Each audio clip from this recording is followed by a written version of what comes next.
Man, we jamming, dog. I swear, we jamming. We be jamming. Yo, what's up, chat? Happy Monday, November 8th, 2021. Hopefully you guys are having a good start to your week as we get closer and closer to Thanksgiving and then closer and closer to Christmas. It's a wonderful time of year. Temperatures are dropping and I love the cold weather, because then wearing hoodies and hats makes sense. But I'm out here all summer long with it, man. What is up, chat? How are you? Hypes in the chat. Yo, you guys on Twitter? You guys on Twitter?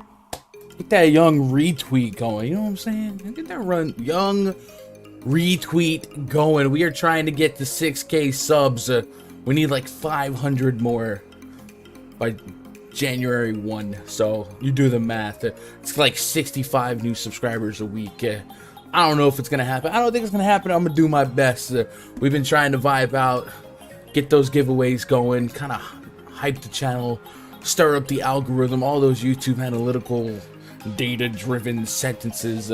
But if you want to see me hit a goal and you want to help, it starts with a thumbs up, it starts with a subscribe button, and it starts with a share wherever you can, man. What's up, Big League Stew, Kickstart, Pocket Quarterback, Lamar Jackson, Isaiah Robinson, Damron, Hateronzo in the chat, my love, who chat last night, rough night for her. Why is the chat disappearing? Let me fix this, because you guys should never disappear. Always show messages. There we go. Always show messages. There we go.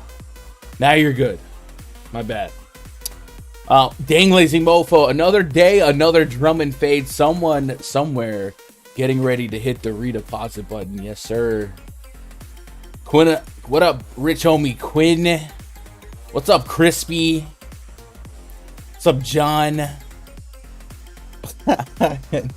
No, not the Sony Michelle chat. Last night, Sunday's kind of the day off for me. I don't do full coverage after NFL locks for basketball. We did play some basketball. We did play some NFL last night. I was like, you know what? Let's get Danny involved. Let's show her the dark side, right? How to manage multiple lineups, how to approach setting ownerships and understanding ins and outs and projections. So we worked on 20 basketball lineups, and then we worked on 30 showdown lineups. And during the last drive, her top lineup was set to be in a bink position. All she needed was literally 1 point from Robert Woods. Top lineup had Woods in the captain spot, and it was pure unadulterated garbage time. I mean, garbage time. Rams were done, but Stafford started making a run, and then they get first and goal, and it's third down, I think, and Stafford throws one to Woods in the end zone, and he's half out of bounds, so they don't catch it.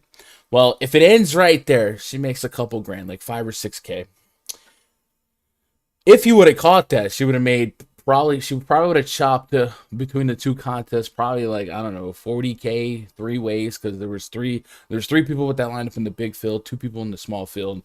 So somewhere between 30, 40K. And then on fourth down, Matthew Stafford scrambles and throws a garbage touchdown to Sony Michelle. Oh, and all heck breaks loose. So she goes from, this close to 40K to actually losing. And I think she gained $20-30 on the slate. So welcome to DFS. Welcome to the swings, bright eyes, and we've been kind of dealing with that all week, man. A couple 2v2s last week in NBA cost 20K, and then yesterday for a long time I was sitting up top for the early NFL slates, but NFL was just very low scoring yesterday. What up, Sen?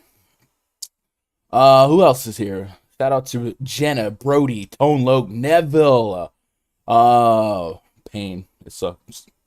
Gun, why didn't you tell me to play Peoples Jones yesterday? I was heavy on Jarvis Landry. I was also really, really heavy on like Hunter Renfrow, which paid off. I did okay in NFL, but like I understand why people didn't.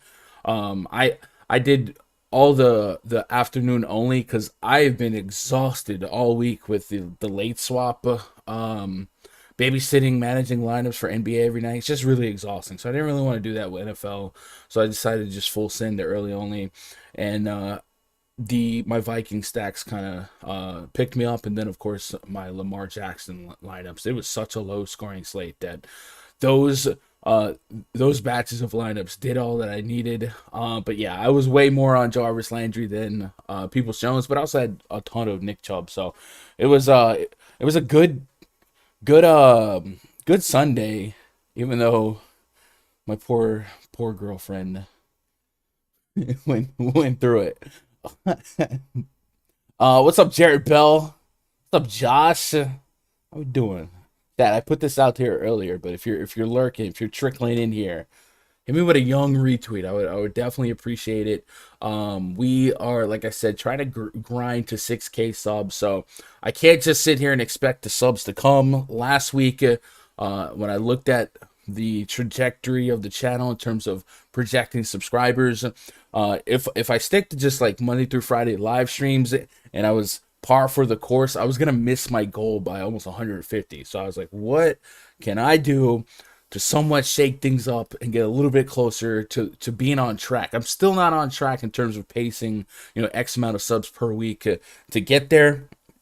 Obviously, more produced content in the morning, something like that, replay value content. That's always something I can do. But what can I do to shake things up during the live streams? Because there's tons of lurkers that don't hit that subscribe button. So we've been doing the giveaways. And the last 4 streams, we've given away a week pass on the stream in exchange for 100 likes. And then, of course, in order to win the giveaway, the user has to type a command in the chat, and the only way to type in chat is to be a subscriber. So that's part of the mastermind behind those giveaways. So I'm thinking about doing another one today. You guys let me know.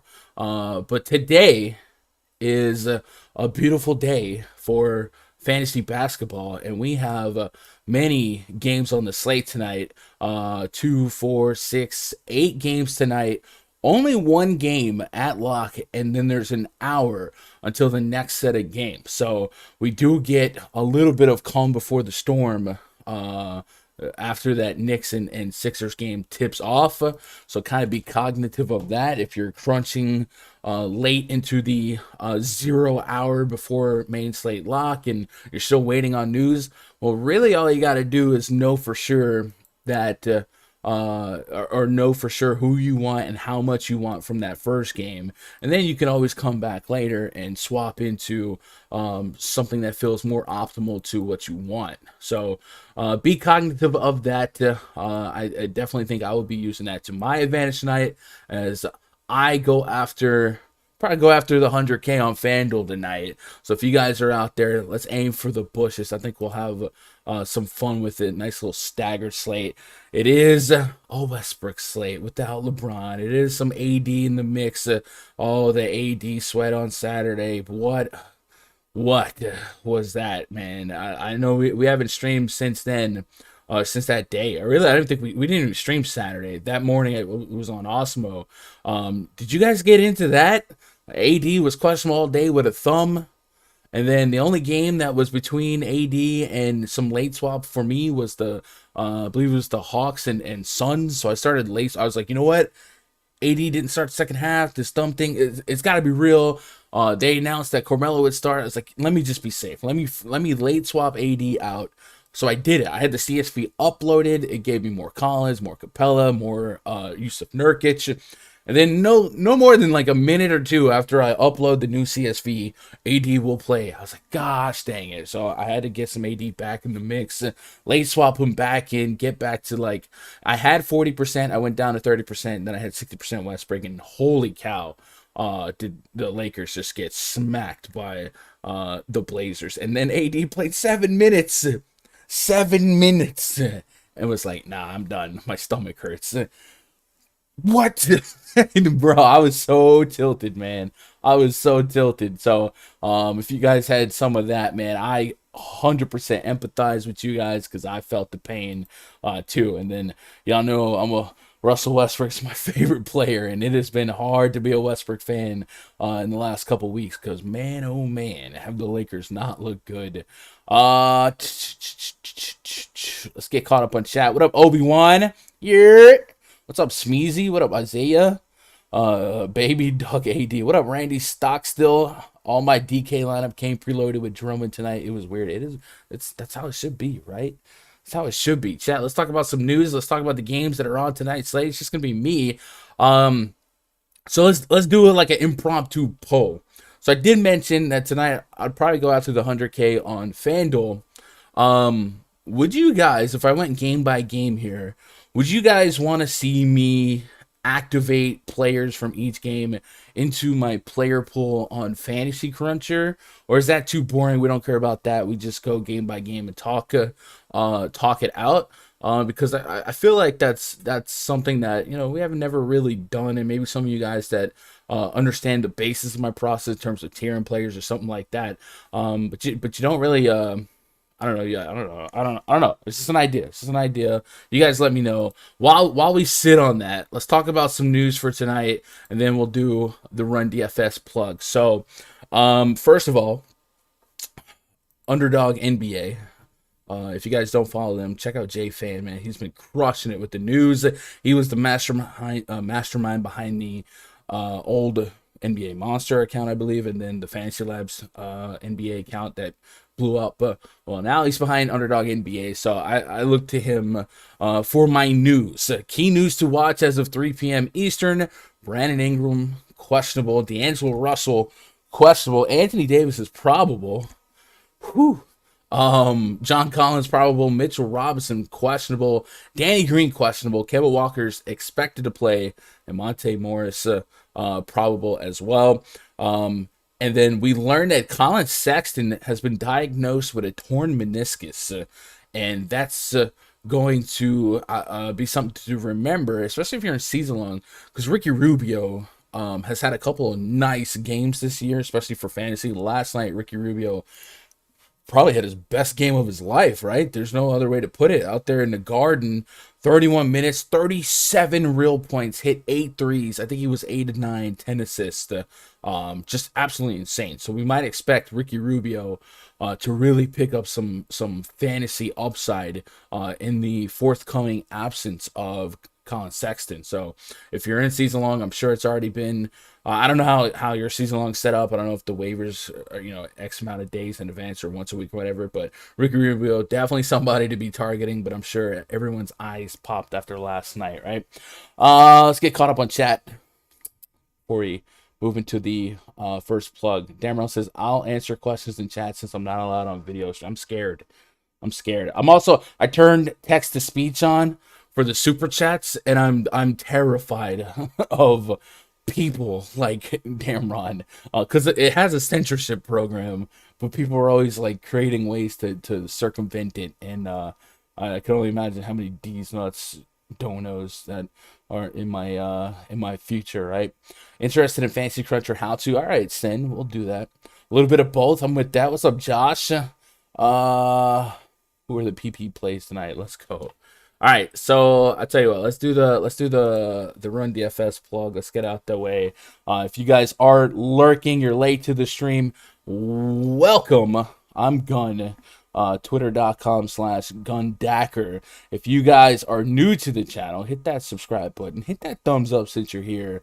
And then after you hit that subscribe button, man, you can be part of the action and chat. And as we go game by game, we will, or I will be fully interactive with the chat. So if you guys have already started some research, did some research, let me know who your favorite plays are game to game, and we'll talk through it, man. We are a no ego community here. We like to have fun, and we are brought to you by RunDFS.com. That's the place where we don't play DFS. We run DFS. If you guys are newer to DFS or you're trying to grow yourself as a DFS player, even a sports betting player, and trying to broaden your horizons or even just be a sharper player, I always tell people my number one suggestion is get yourself in a community that is full of like-minded players with a common goal, and you understand how to react to news, how to apply news, and just be there for each other, you know? And it, like I said, it doesn't have to be Run DFS. It could be any community out there. There's a lot of great ones. But if you want to join mine, you can go to RunDFS.com, get yourself a subscription. We have several set up, and we are integrated with Fantasy Cruncher now. So if you guys want to get a little extra utility for your RunDFS.com membership, find a pass that's right for you, test it out, and then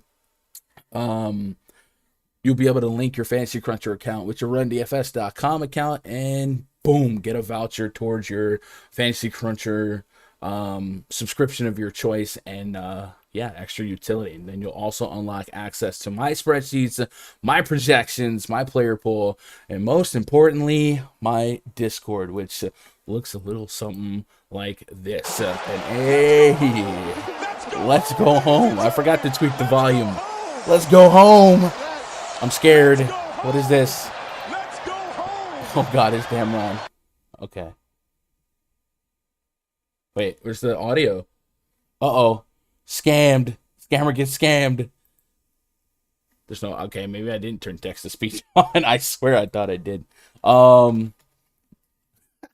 Appreciate that dono. Hey, every day before lock, we're into RunDFS.com VIP voice chat.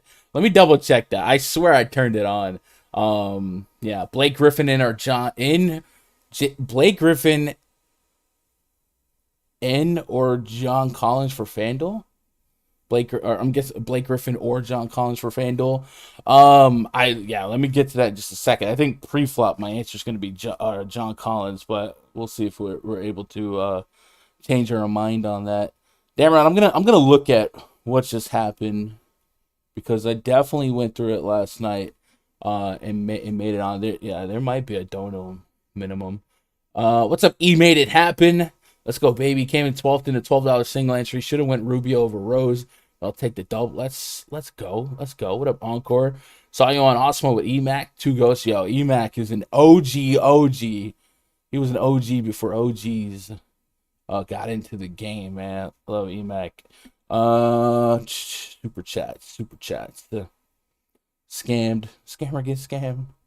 All right, so text animation. Maybe pulse. Minimum amount to alert is 0. Open text to speech. Oh, something I did disabled it. So I am a man of my word. So chat, let me get them replayed one time. Let's go home. One time. Let's go home, ladies and gentlemen. Let's go home. Let's just see if it works.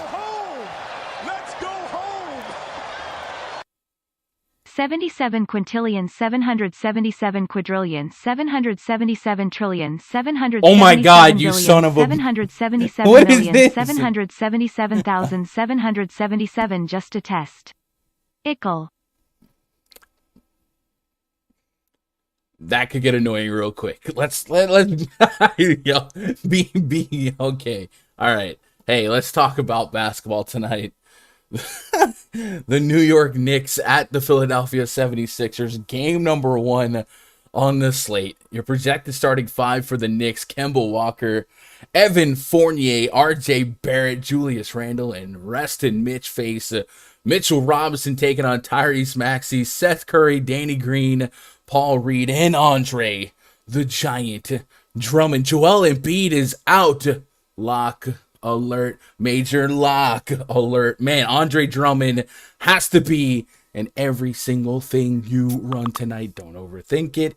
It's just the best play on the planet Earth. Do not miss it. Do not miss it. Don't overthink it. Don't push back the chalk. This is a dream spot for Drummond under 6K.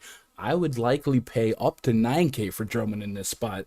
So I'm getting massive opportunity.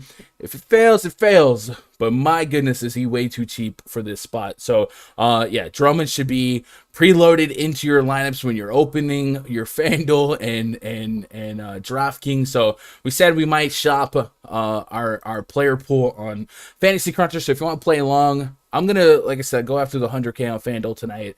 So what I'm going to do is I'm going to open up the Fanduel player pool, and I'm going to unselect every single body on the slate. That way, I hand vet everyone.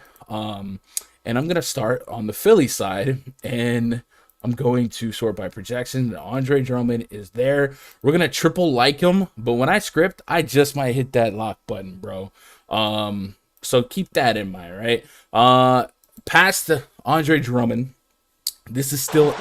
Let's go home. Let's go home, ladies and gentlemen. Let's go home. Let's go home. Let's All right, go y'all are nuts. Let's go home. Sending the good vibes back. Let's go. I appreciate that. You made it happen. Maybe I gotta shorten the let's go home. You guys let me, I don't know, we vibing. There's also one for new channel members too. The tragic Brunson alert. We're having fun with it, man. A lot of fun in this community. So the 76ers are so short right now, even with Embiid. Before the Embiid news, they've been playing so short, such a small rotation, that they were going to be pretty stackable no matter what. And then when you take away their lead usage guy, Tyrese Maxey, Shake Milton, Andre Drummond, they just become extremely stackable. I know the Knicks will play slow, but that's okay. They're on a back-to-back, and the Sixers, they just have no choice but to go out there and throw big minutes on a potential, I'm sure they'll have 8 active, but they could have a 7-man rotation, something like that. If you look at last game, I gotta turn Slack off. If you look at last game, we saw Paul Reed inserted into the starting lineup. Had 4 fouls. He was listed as a shooting guard on Fanduel, and he's still listed as a shooting guard on Fanduel. This guy's like 6'9". It's more of a power forward archetype. So if you like the potential to get to exposure to a guy that can give you big peripherals, safer floor at a shooting guard spot, maybe Paul Reed's for you. He only got to about 20 fantasy points on Fanduel the other night, but it was fine. Like it served a purpose. But for me, the bulk of my interest right now is Maxey, Shake Milton, Andre Drummond. Drummond's a pure, unadulterated lock. And then you'll watch for the status of Danny Green. Danny Green has missed a few games here. I'm going to double check the news and notes listed on the NBC Roto World or Sports Edge page. They usually have some pretty reliable blurbs. So we'll go to Philly and we'll look at Danny Green. Left hamstring tightness. He did participate in shoot around ahead of Monday's game, according to Keith Pompey. His participation in shooting around could mean that he's in line to give it a go. So if he played, Danny Green's not necessarily a guy that we target for big usage. It might be a sneaky KCP spot. Remember the other night where people were out for the Wizards and KCP had that big game. Might be one of those, but I typically don't run out to target Danny Green anyway. Tyrese Maxey, Seth Curry, and Shake Milton make the pull for me. So one of the things I might do in this spot, and I'm not gonna for sure confirm it, but one of the things, maybe if you guys are starting your optimizer journey, whether it be Fantasy Crunch or whatever you Let's go home. Let's go home, ladies and gentlemen. Let's go home. Oh my goodness, let's go home. Let's go home. Let's go home. We don't just play DFS. We run DFS. Baby. Oh, okay. Yo, Sen, appreciate that. Shout out to Sen. Sen's been crushing it the last couple weeks. Y'all let me know if that gets old, but I love it. So I'm talking about one of the things I could govern my 76ers exposure with is I know for sure I'm going to go crazy with Andre Drummond, but the Knicks are still a slow-paced team, defensively meh. One of the things that I think I might correlate in my lineups or set up a group in my lineups is to not have too many 76ers guards. So what I mean by that is how often am I going to get pure ceiling outcomes from Tyrese Maxey, Seth Curry, and Shake Milton? And if Danny Green's in the mix, a couple more minutes to be eaten away there, I think that's more going to impact maybe like a Paul Reed or Gorgeous Nang, somebody like that. But Maxey, Curry, and Milton. I'm way more on Maxey and Milton lately than Seth Curry, but I still appreciate that Seth Curry has the ability to have a ceiling game. So if I'm using Fantasy Cruncher, I think what I would do, or at least what I would think about doing, and you guys can chime in whether or not you agree with this thought process, but I would go to the advanced options and I would set up a group and I would create a new group and I would call it the Sixers guard, 76ers guards. And basically what I want to establish is that I don't want lineups that would have 3 of 3, because I do think there's a world in 150 lineups if I'm just letting it rip and I know that I'm going to be leaning on the Sixers for value. I think there's a world where at least there's a possibility that the numbers themselves would fall based on the projection. And if I'm really being a little bit more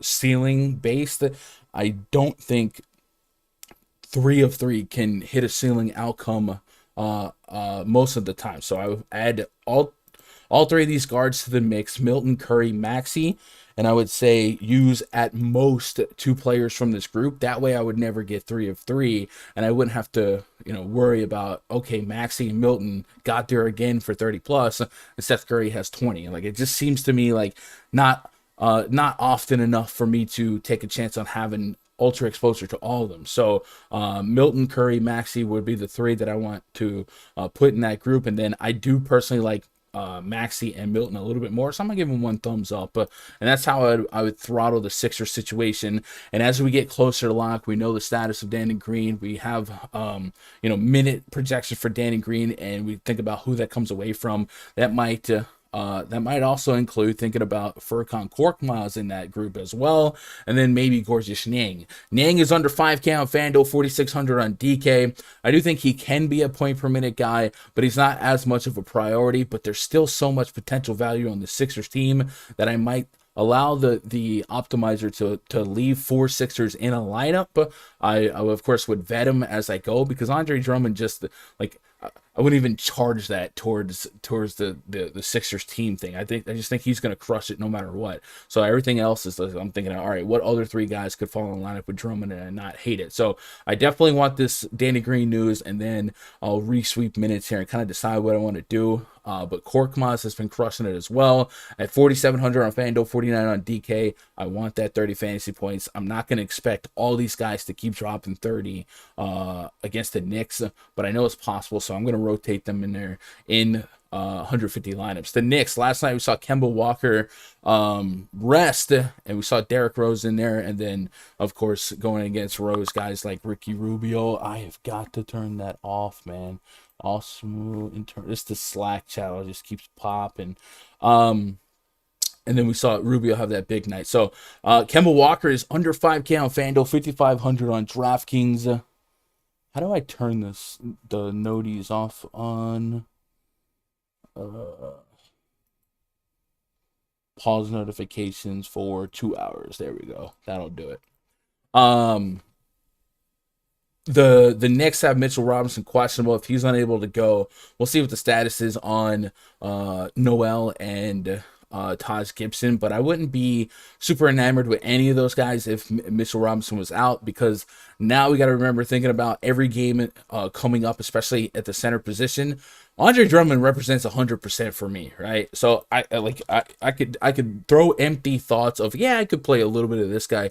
Well, I only have 1 center spot open on DK, and that's the util spot, because Drummond's just straight up locked. He's concreted, stoned in there. So there's no other, I can't pretend to have interest in 10 centers past Andre Drummond, and actively have that represented in 20 lineups or something like that. So I'm going to be very, very transparent when it comes to that. So I'm not going to get too crazy with the front court for the Knicks, but I would be interested in Julius Randle almost no matter what. Of course, on Fanduel, a lot of these guys are also power forward eligible. So, yeah, Randle's in the mix. He's in the conversation for me. Past that, I'm not running towards any of these other Knicks guards. If they did something where Thibodeau revealed that he rested Kemba last night to rest, I don't know, D Rose tonight or something like that, maybe I would change some of my minute projections here for the Knicks and alter some of my exposure here. But right now, I'm just really interested in the Knicks side just because we get so much value with Embiid out. One thing that I am curious about doing is going to the Add More Funds tool and just seeing if we have any type of sample size this year of how the Philly usage has gone without Joel Embiid. I'm assuming it's going to be a complete mess with no Toby, no Embiid, and it's probably going to be a lot of Milton and Maxey. But just to put a number on it, if we were to take Embiid off, Tobias off this year, and then we bring the date range to opening night, October 19th, right? That was the opening night. So we go to October 19th. And if you guys want to use this tool, this is the Add More Funds NBA Wowie tool, ! AMF in chat. So just taking Embiid and Toby off and not really putting anyone on because I want some type of minute sample size to go off of. Andre Drummond's averaging almost 1.4 Fanduel points per minute, 134 DK points per minute, and Korkmaz is over 1 as well. Shake Milton's right about 1, and Tyrese Maxey 0.87. But we know the minute's going to be there for them, and we know that has the potential to go up a little bit. But yeah, that's what we're dealing with here. Let me get caught up on chat. You guys were popping off while I was trying to get that going, man. I appreciate those donos, by the way. Sen, E made it happen. Damn right, y'all are crushing it. Josh Gilham says, I hope Korkmaz comes off the bench again so he can be low owned. Yeah, I'd be cool with that. What's up, ECW? For Drummond, the only way that Drummond isn't in the optimal winning lineup is if he scores under 22 DK points, in my opinion. I mean, if he scores under 30, it's probably a pure wash, right? And if he scored 30, you'd probably be okay with the fade. But the fact that the situation here is like Drummond is very likely to score 40 plus, and that's just way too much opportunity salary wise to leave elsewhere. And then, looking at the center spot, yeah, there's Jokic on the slate and there's Cat on the slate. But in the middle, it's not much that you can't get exposure to anyway. Like, even if you were on Randall, you can still play him in the forward spot. And the rest of these guys, J-Val, Vooch, like, you can use in the other util spots. So it's not like there's, like, 3 other centers that could drop, I don't know, 50, overpay their salary or overproduce at their salary point. So I agree with that. But I think if he dropped 20 fantasy points, I don't think he would be in the optimal lineup tonight, or the winning lineup. He would definitely not be in the optimal lineup. Should I do the $88 box out on DK or too many sharks in that? I don't know the competition in I don't know. Is the box out a single entry, or is that multi-entry, and how many entries are in the field? Normally, I don't care about, like, quote unquote sharks unless I know I'm going against 150 sharks. Bleed red too, right?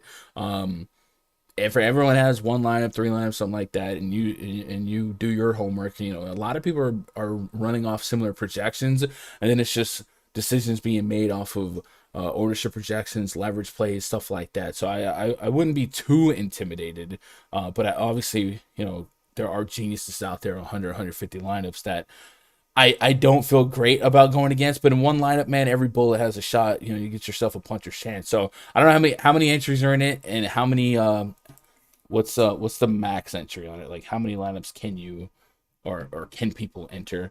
Quinn says the Sixers are extremely short-handed, so it's highly unlikely that Drummond would completely bust to the point of not being in the winning lineup at massive ownership. I agree with that context, but I would say if he gets 20 DKP or 20 fantasy points at 80% owned, he's probably still not in the winning lineup. But you can still cash and you can still profit all the same. Knicks giving up the most attempted threes this year. I like Curry. I'm with that. Why is Fox playing worse than Ben Simmons' mental health? So that's a great question.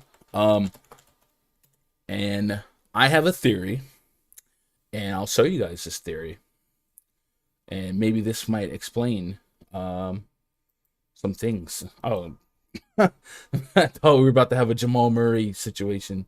Looking at below.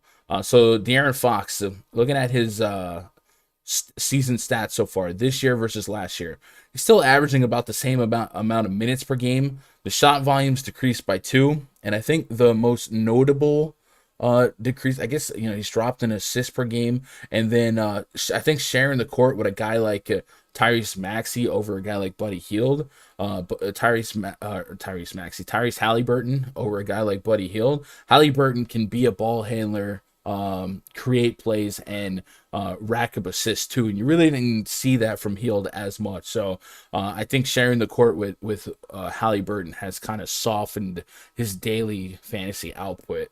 He still projects really, really well for me every day. I put him in a spreadsheet, but for me, I think that I want to say the simple answer is playing alongside Maxey a little bit more than alongside with Buddy Hield is the main reason why it feels like he's been not as good, but I still like Fox all the same.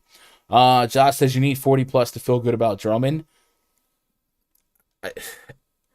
Sure. I mean, yeah, I think he gets 40 plus, so I don't want to get stuck in a rabbit hole.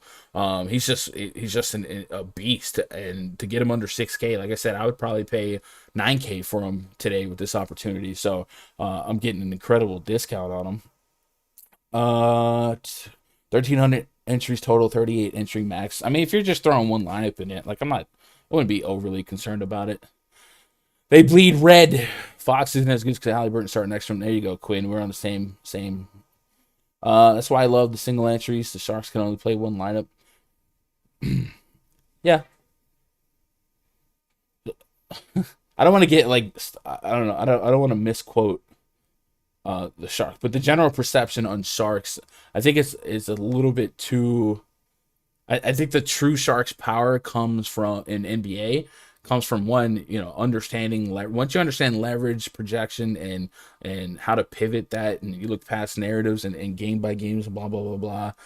Like, it's a whole different game, and those Sharks are at that level, right? They poker background, and then they have the ability to late swap and adjust on the fly. That's where the power of Sharks come from. And Sharks, I feel like Shark has a negative connotation. They earn being good, and they have extremely high volume, and they represent a lot of the field to make you guys get those big prize pools. So that, I think that's where that power comes from. So in single entry, yeah, I think, if you're doing your due diligence, you're doing your daily research, I think you're fine. I'm not saying it's 1-to-1, but it's not as, like, in a head-to-head scenario, I don't think you're as handicapped as you think you would be if you're somebody that is doing your work. But I think the power of the shark is being able to manage 150 with really sharp decisions and profitable, plus EV decisions from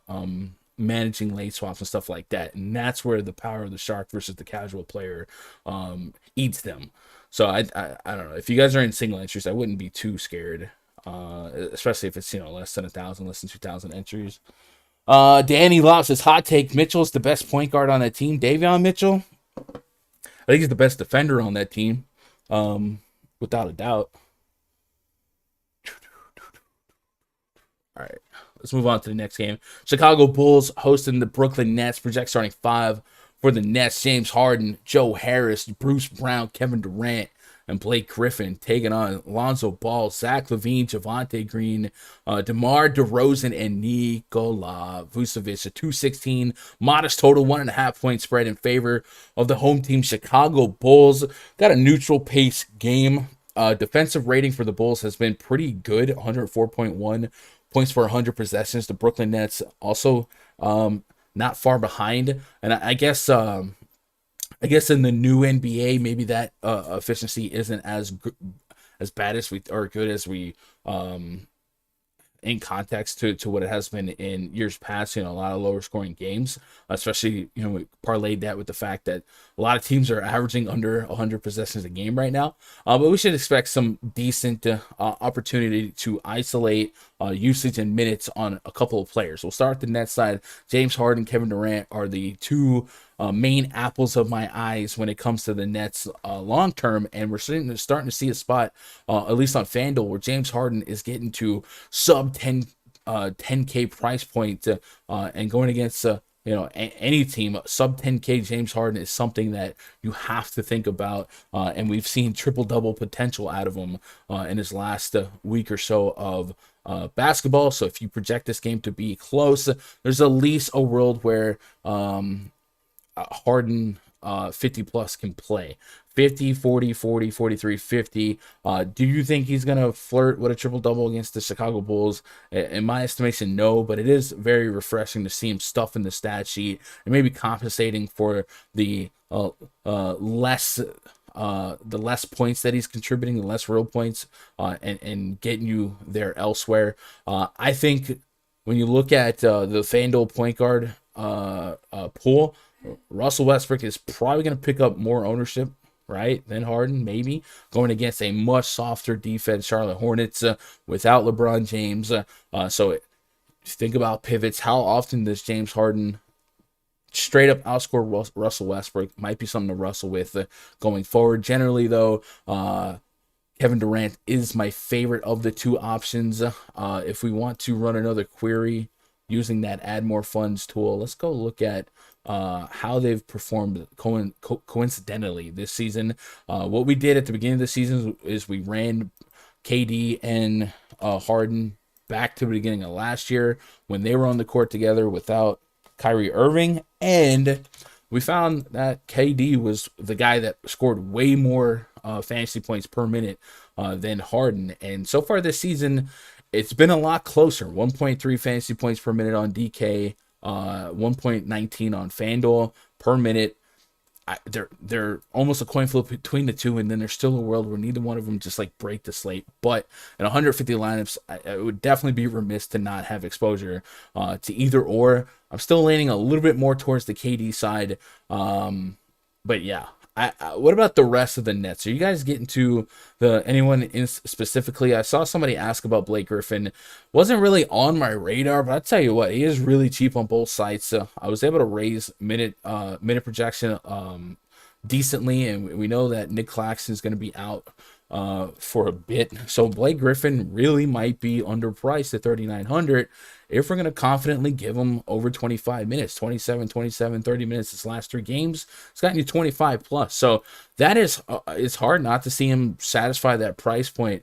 The Bulls come into this game as one of the worst rebounding teams in basketball, and the Brooklyn Nets offensively haven't been much better, but they've been significantly better defensively, and maybe a lot of that is on Kevin Durant. But hey, Blake Griffin's out here averaging 6 rebounds a game in lesser minutes, so maybe that builds up a little bit too. So yeah, I think Blake Griffin on FanDuel could be one of our core value plays to kind of lean on here. I don't mind that move at all. Aldridge in the mix if you maybe projected or you wanted to be a little different. I do like the fact that Blake is power forward on FanDuel, so I don't have to worry about my lock button on Andre Drummond getting messed with. So yeah, give me quite a bit of Blake Griffin on FanDuel. What are you guys doing with Harden and KD? Anything in particular?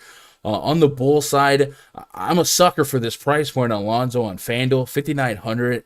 And it's burned me more than it's rewarded me in the last week or so. But it really just feels like Lonzo has a skill set to stuff the stat sheet, get turnovers, some stocks, and every now and then he'll pop off for double-digit real points and assists.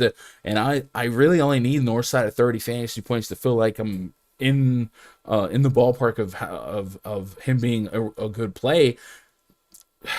And that's where I'm struggling. Like, he hasn't got me 30 plus a lot, but I think his skill set is really, really strong. And I think some of the previous matchups in the last week are not as favorable as this spot. It'll be a pace up spot for the Bulls, and the Nets offer potential for a guy like Lonzo Ball and peripheral getting point guards to kind of achieve a little bit more than their average. So the last couple point guards against or last couple primary ball handlers against the Nets have all really done well. I'm trying to find a significant archetype to compare to Lonzo. I guess Kevin Porter, but Kevin Porter played 40 minutes. I probably wouldn't expect that here. I don't want to look at SGA or Lillard because it's not the same. I don't know. I just feel like this price point on Lonzo is a little too cheap. So I'm gonna have Lonzo in the mix. I'm probably gonna tier 3 him, meaning probably not gonna expect to have more than 10-15% exposure to him, but I want him. Past him, Zach LaVine and DeMar DeRozan. These two have been representing over 25 real points per game together every game. It's incredible how they're coexisting like this, and they are, the Bulls are what 107, 108 points is their implied total.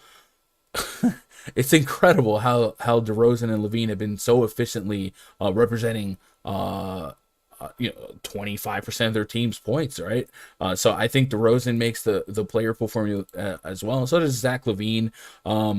I think in this matchup, I might lean on a little bit more LaVine than DeRozan, just kind of putting KD on DeRozan a little bit more, and LaVine can be opened up, getting a mix of Brown, Harris, and James Harden. So I think LaVine's going to win that seesaw for me, but I'm fine with a little bit of DeRozan exposure. I don't know that this would be one of those I don't want both of them in the same lineup situations, but it's something to think about if you guys wanted to really start putting a tighter thumbprint on your personal lineups. And then Vucevic. Vucevic has been kind of stuck in a not great matchup for the last couple games, right? He's caught the Knicks where he did okay, over a point per minute, caught Rudy Gobert, then caught the Celtics over 40 fantasy points, and then back-to-back games against Joel Embiid. Embiid, it can be a really tough matchup, one of the better center defenders. So people kind of forget that, hey, Vucevic can still come out here and give you 40 plus as well against the Knicks. I definitely have been leaning on centers against the Knicks for years now, it feels like. And just kind of looking at recent centers against the Nets. I keep saying Knicks. I'm all over the place. They haven't had a high usage guy or a guy that could be an archetype 2 of Vucevic. I guess Isaiah Stewart, Clint Capella, Isaiah Stewart, Miles Turner. And none of those guys I would really compare here, but they've all shown point per minute propensity. And I think Vucevic could be one of those guys that contributes 40 plus, but I think the pushback with Vooch here, we go back to the Drummond lock button. How often does Vooch become a priority when one of your center spots is already locked and loaded on Drummond, and then on Fanduel you can't, right? If you're full sending Drummond, Vucevic being center only as well means you can't even do it. So I think if you want to get to some Vooch as a contrarian play, it's probably going to only be on DK unless you're brave enough to forego the ownership, the potential on Andre Drummond, which I am not. But you guys are responsible for your own bullets here. Anything else on this game, chat here? What up, AP? Blake Griffin could be a pivot from the chalkier. Frank Kaminsky says Quinn. Definitely agree with that. What's up, RMC? LaVine and DeRozan taking all the shots, all of it. And they definitely can have the ability to play a little bit more ISO ball and maybe strip away some assists from Lonzo. So maybe that's something I wrestle with. But I could definitely see the Lonzo Vucevic pick and roll being a thing in more positive matchups, which I think this one might be. Lonzo might mess around and get a triple-double. I think this is a matchup that's a little bit more favorable to that outcome than some of the previous matchups, but the risk is still there. So I think he's a Fanduel only kind of play for me, and the fact that he's averaging almost 3 stocks a game between blocks and steals makes him even better of a Fanduel option at a reduced price on a scoring system that rewards that even more, right? He made it happen. Says, with Wayne Ellington coming back and playing reasonable minutes, does that lean you more towards KD Harden over Westbrook? No, it's Wayne Ellington. I don't think Westbrook and I don't think Ellington ever no. I don't think Ellington would ever like negatively correlate with Westbrook here. I think the ball handlers without LeBron or it's going to be Westbrook. It's going to be Rajon Rondo. So I think Westbrook's still 35 minutes strong as long as it's a neutral game. Ellington will get minutes, but I think that'll come at the out of the hands of like Avery Bradley, maybe an Austin Reeves, maybe, you know what I'm saying, guys like that. But I'm pretty secure in the Anthony Davis, Westbrook, and even Carmelo minutes, and everything else I think is a little bit more flexible. Anything else that I missed in chat here? I want to make sure I don't think we missed. I don't hate on the Sharks. I love the competition. Yeah, Shark, man. It takes a lot of skill to become a Shark, right? And then be recognized as a Shark. But it's a lot of work. Like you guys gotta understand, man. Those guys are putting in some time to manage those lineups after lock. Let's move on to the next game here. Timberwolves at the Memphis Grizzlies. Project starting fire for the T-Wolves. D. Russ crossing over with Anthony Edwards, Taron Prince, Jaden McDaniels, Karl Anthony Towns, the Big Cat, Ernie Ladd taking on John Morant, DeAnthony Melton, Desmond Bain, Jaren Jackson Jr., and Stone Cold Steven Adams.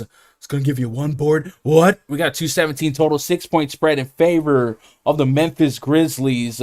D'Angelo Russell, the guy to watch here for the T-Wolves. He's questionable with a right ankle sprain. He did practice on Sunday, but he's still going to hang on to that Q tag until we see how that ankle responds in warm-ups. And if he can go, then we go back to 3-4 games ago where the T-Wolves are a three-headed monster, and Anthony Edwards, D. Russ, and Cat all kind of intertwined. You think some days you'll see two of those three spike and one guy kind of suffer. We also saw them insert Taron Prince into the lineup last game. We've seen them kind of be flexible with their starting lineup. So we'll see if Prince is something that continues. Do they go back to an Okogie? Do they start? Do they go back to like a Vanderbilt, somebody like that? So I do think there's some room for or changing this projected starting lineup once it does come out. So be cognitive of that. And then on the Grizzlies side, John Morant, 9,100 on both sites. 40 plus fantasy points is what I got for him at 9,100. I really want 50 plus. And then I think when you think about the 9K point guard position today, the James Harden, the Russell Westbrook, the John Morant, like I think you got to get the 9K guy that scores the most. That sounds so dumb, but what I mean is if we're going to play John Morant, how confident are we that he is exponentially going to outscore? I don't want to say exponentially, but he's just going to straight up outscore Russell Westbrook. Obviously, it's possible, but how confident are you? How often does this happen? What's the probability of that happening? Your ownership should probably reflect your belief on that happening. So keep that in mind if you want to play some John Morant. I definitely I'm not against the idea fundamentally, but 9,100, that's a tall glass of water to drink because I usually want 50 plus on a slate this size from a 9K guard. Let's pull up John Morant's game log here. Looking at John Morant's last couple games, 29 minutes against Washington. Washington has been low-key solid on defense. It was a blowout. Denver's more neutral, 39-47. I do think 50-plus, I don't want to say it's an outlier, but it's definitely the ceiling. And we've seen him achieve that early in the season, a couple games that went to overtime, and a couple big-minute games. If you put a little bit more modest expectation here, maybe 33 minutes, I think I'm gonna agree with the projection that I have, which is like mid 40s. So at mid 40s, you're expendable at 9K, and I don't know that he would be in the mix for me here. And then just generally speaking, I think Cat versus Adams is an interesting upside spot for Cat because I do like Cat against more traditional centers. Adams, Capella, those type of guys, even Gobert to an extent, you get them away from the paint, right? The guys that are more traditional, stocky rim protectors. Cat can thrive just fine here.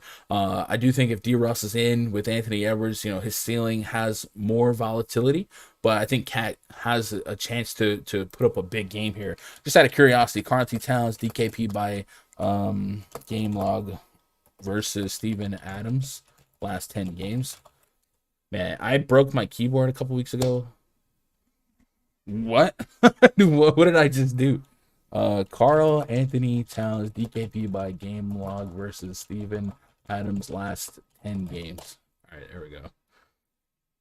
I guess I clicked a recent search. So he only did 29 that last outing, 29 minutes. He was a point per minute. Prior to that, 64, 58, 50. That's all with OKC, and that's all, beginning of last year. But the point being here is I like a guy like Cat, a stretch 5 per se, against some more of these more traditional centers that people maybe overvalued defensively, and I think Cat could do just fine. My projections put him at 50 plus fantasy points on both sites. So if you're married to the lock button on Drummond on Fanduel, you would have to forego Cat. But on DK, I would absolutely be looking at Cat in the util spot, right? Drummond in the center spot, Cat in the util spot. Can I get 50 plus? I think it's viable. Wouldn't be a tier 1, tier 2 just because I would say it could be a tier 2 if for some reason D'Angelo Russell didn't play. But right now it's probably a tier 3 if we are all expecting D-Russ to be closer to in than out, right? Anything else from this game? D'Anthony Melton, Desmond Bane, Jaren Jackson Jr. probably all have price points where they can achieve greatness. Jaren Jackson, about 6K on both sides. I'm looking for 30 plus. I think that's viable. Desmond Bane, D'Anthony Melton, both can get you close to 30 DKP or greater. So I wouldn't mind throwing them in the mix as tier 3 guys that if they hit, they hit. If D-Russ ended up sitting one more game, you might take another look at Malik Beasley and Patrick Beverley. Beverley's had greatness and sadness in back-to-back starts in the same matchup. So look out for that. But let's see what you guys got before we move on to the next one, right? Slick like Adams in the spot. You like Steven Adams. So the thing with Steven Adams is there's no way you play Steven Adams on Fanduel versus Drummond. It just doesn't happen. Fanduel, if you put him in a util, you think 25 to 30 is there. But I really want big games out of my centers today. I want 50 plus fantasy points because there are several that can get there. I think Adams, if you just put him in a vacuum in terms of can he hit value, he can hit value. But can he hit GPP optimal score here? That's up to you guys to maybe meditate on. What's up, Kobe King? Is Paul Reed in play on FanDuel 150 lineups? I'd be more. He's in play in 150. I think the caveat on Paul Reed is he's listed as a shooting guard. And he's definitely not a shooting guard for the Sixers. So that's such a valuable spot to me because they look at just look at the names that are eligible as shooting guard. Russell Westbrook, right? James Harden, Jimmy Butler, Luka. You can get some serious upside out of this shooting guard spot. Devin Booker, I like him a lot against Sacramento. We'll talk about that. DeMar DeRozan, the power forward, is shooting. There's so much ceiling, so much upside at the shooting guard spot that if our modest median expectation for Paul Reed is 25 or less, I feel like I don't have to prioritize that because I'm getting a ton of potential value in the bottom of my lineups with Blake Griffin, with Andre Drummond, guys like that. So the short answer is yes, you can play him at 150 lineups at that price point, but the more elaborate answer is you're probably going to sacrifice high upside in those lineups that I don't think it's worth it. I played him a little bit in my 150 on Saturday, got 20 fantasy points. At 20, that dog's not going to hunt if you're trying to win 100K, right? You're probably going to want close to 10x from your value plays. And we only have one game of sample size. If Danny Green's back in, could represent some more or some less minutes there. I don't know. He is viable, but because of how deep the shooting guard position is, I wouldn't prioritize it. I would probably just let him fall in the pool, give him a low ceiling, 15%, meaning I would never want more than 15% of him there. And then I probably would not expect to even get close to that 15. You know what I'm saying? Dion Salmon. Dion says Salmon homage. He over enunciates. JVL on my util spot. Shout out to Chronic. Life of Sense says, give me Steven Adams. Towns is cupcake. Steven Adams 50 bomb.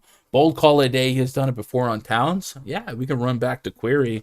But like I said, you're util spotting him, right? DKP by game log versus Carl Anthony Towns last 10 games. He has 150 bomb, and that came in 36 minutes with the Thunder in 2019. So 3 years ago, right? Everything else is a little bit more modest. Like I said, in a vacuum, if you think he's underpriced for hitting value, that I would agree with that. But in context of the position, I can never justify Adams over Drummond on Fanduel. On DK, you're giving up a util spot. You know, you want to build your guard heavy lineups. I'm fine with it. But it's hard to click that with confidence, especially with that front court being I'm gonna say deep, but they have bigs, right? They got Jaren Jackson. You might get, I guess Clark hasn't been that involved with Xavier Tillman, but I don't know. My minute projection on it's not even that great. So, but Cat is a bad, like, is a soft defender, so I don't mind targeting him generally, but I don't know that in context of this slate in that position, Steven Adams is the answer for me. Do you need upside from every spot in your lineup? Yes. To win a tournament? Yes. Yesterday, 400 plus points was I think it was like 408 yesterday before the late game even started. I don't know if anything happened to change that, but if you just think about that in context, right? Just basic math here, boys. Calculator. And if you're new, like if you guys are lurking out there, you're new, you're what is this DFS stuff? I tried it, and these questions are fine. Don't be scared to ask these questions. I'm 100% here to be an ambassador, right? So don't be afraid to ask. So let's say you got 1, 2, 3, 4, 5, 6, 7, 8, 9 positions in your FanDuel lineup. Yesterday you needed 408 to win a tournament. So you divide that by 9. So the dumb way to dumb it, or the soft way to dumb it down is, okay, on average 45 fantasy points per position. So generally that's upside from everybody. Now there's going to be guys that give you 50, 60, guys that give you 30 based on the salary. So one of the basic ways that people define salary is by 60K, you get 60K salary, need 408 or 400, whatever. And then, okay, so generally 5 to 6x from the 6 to 8K guys. And then I've been a proponent of, if it's less than 5K, I want more return on salary. And if it's over 8, 9K, I can deal with 5x just to kind of serve a purpose on the lineup itself.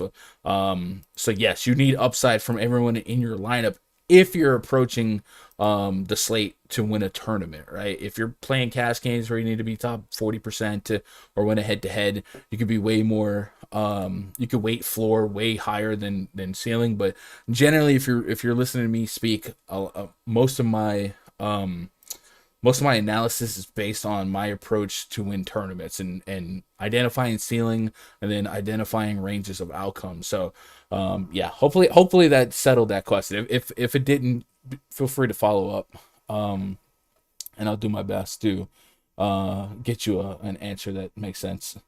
Josh says, Wolves' worst rebound rate in the league. Adams could get 15 boards. What?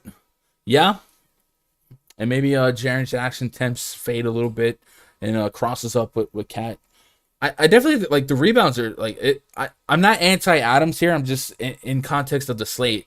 Is Steven Adams the answer at center on this slate with Drummond already there? So you only get like, and if you're not the Drummond lock button guy, then this doesn't apply to you. But I feel like most of you guys are with me on Drummond lock button, right? So then around that, the center pool basically, or the exposure to centers got chopped by 50% in your DK lineups, and unless they're power forward eligible, they're all going to be in the util spot, I feel like many Sixers going to let us down besides Drummond. It might go only him. That's it.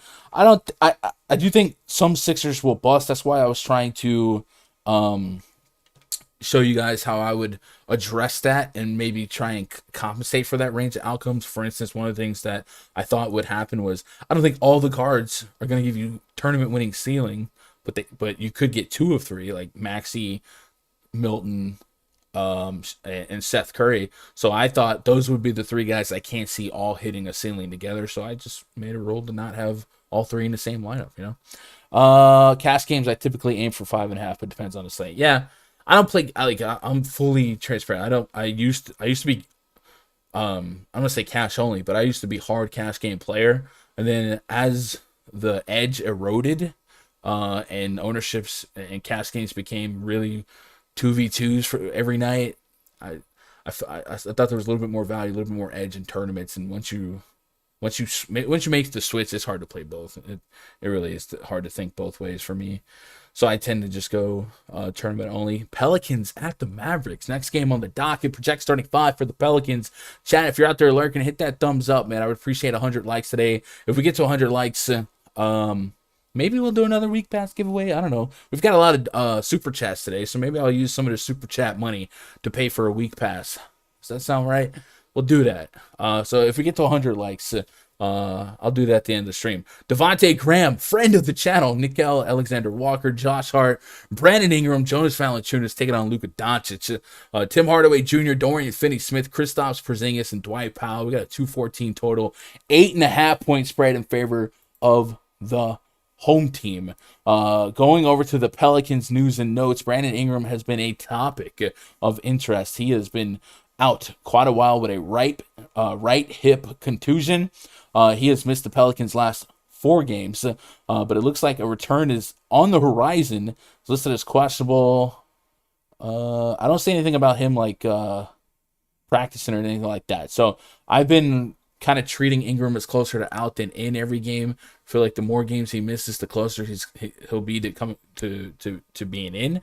So we'll see if we can't get that information somewhat early. If he's unable to go, it increases my interest in Jonas Valanciunas, Devontae Graham. We can elongate our minute projection on Josh Hart. Then, of course, that Josh Hart minute projection becomes a little bit more stable if Herb Jones can't go. He's been dealing with a left ankle soreness. I thought he also had a concussion, right? Yeah, he missed 1 game with a concussion, and the other was because of the ankle. So if he can't go and Brandon Ingram can't go, which is essentially what we saw the last 2 games, we might be able to double down on minute rotations from the Pelicans the last couple games. So we'll look at the Add More Funds rotations tool. Again, exclamation point AMF in chat. And you'll see that NAW, Devontae, Josh Hart, Jonas Valanciunas, and Garrett Temple were the starters. And if you take out some of the blowout time here, those are probably the guys that we would confidently project to get the bulk of the minutes. If only one can go, we have some sample size of Herb Jones starting and Brandon Ingram not. But like I said, the bulk of my interest with tournaments in mind is Jonas Valanciunas. When we start thinking about guys that realistically would be impact players in tournaments today, knowing that Drummond's locked in that center spot, what other centers would hit the util spot with a slate breaking ceiling? One of those guys for me is Jonas Valanciunas. I mean, this guy has been unleashed this year, minutes-wise. He's 8,500 on Fanduel and similarly priced on DK. And he just has the ability in competitive games to give you 50-plus fantasy points. So if you think this game could be competitive, 8.5 point spread, it's kind of teeter-tottering. If you've been watching the Mavs, they've also been very up and down.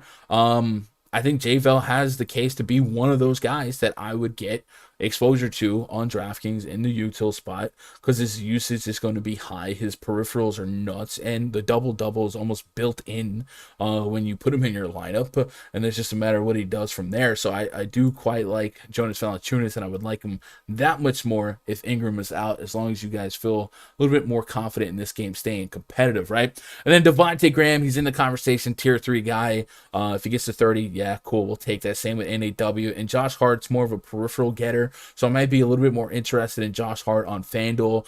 If I took out Ingram minutes, if I took out Herbert Jones minutes, and I get him over there. But no one here other than JVL would be a priority play for me. But just JVL. On the Mavs side, Luka, 10.2K on FanDuel, 10.7K on DraftKings. So with all this potential value in the bottom end of our lineups, in the power forwards and the center spot, money's got to go somewhere. And this is where I say we can live with raw points once you get past a certain price point. So 9K, 10K guys, I don't care about 6X value at 10K, right? I don't realistically think that I'm going to get 70 fantasy points from Luka Doncic, right? But if he gets 60 plus, the dog's usually going to hunt, right? It finds a way to get to the top. So if you believe earnestly that Luka Doncic can get you 60 fantasy points, you probably should play some Luka Doncic against the Pelicans. Pelicans come into this game. If you look at the team metrics chart in the RunDFS.com NBA VIP spreadsheet,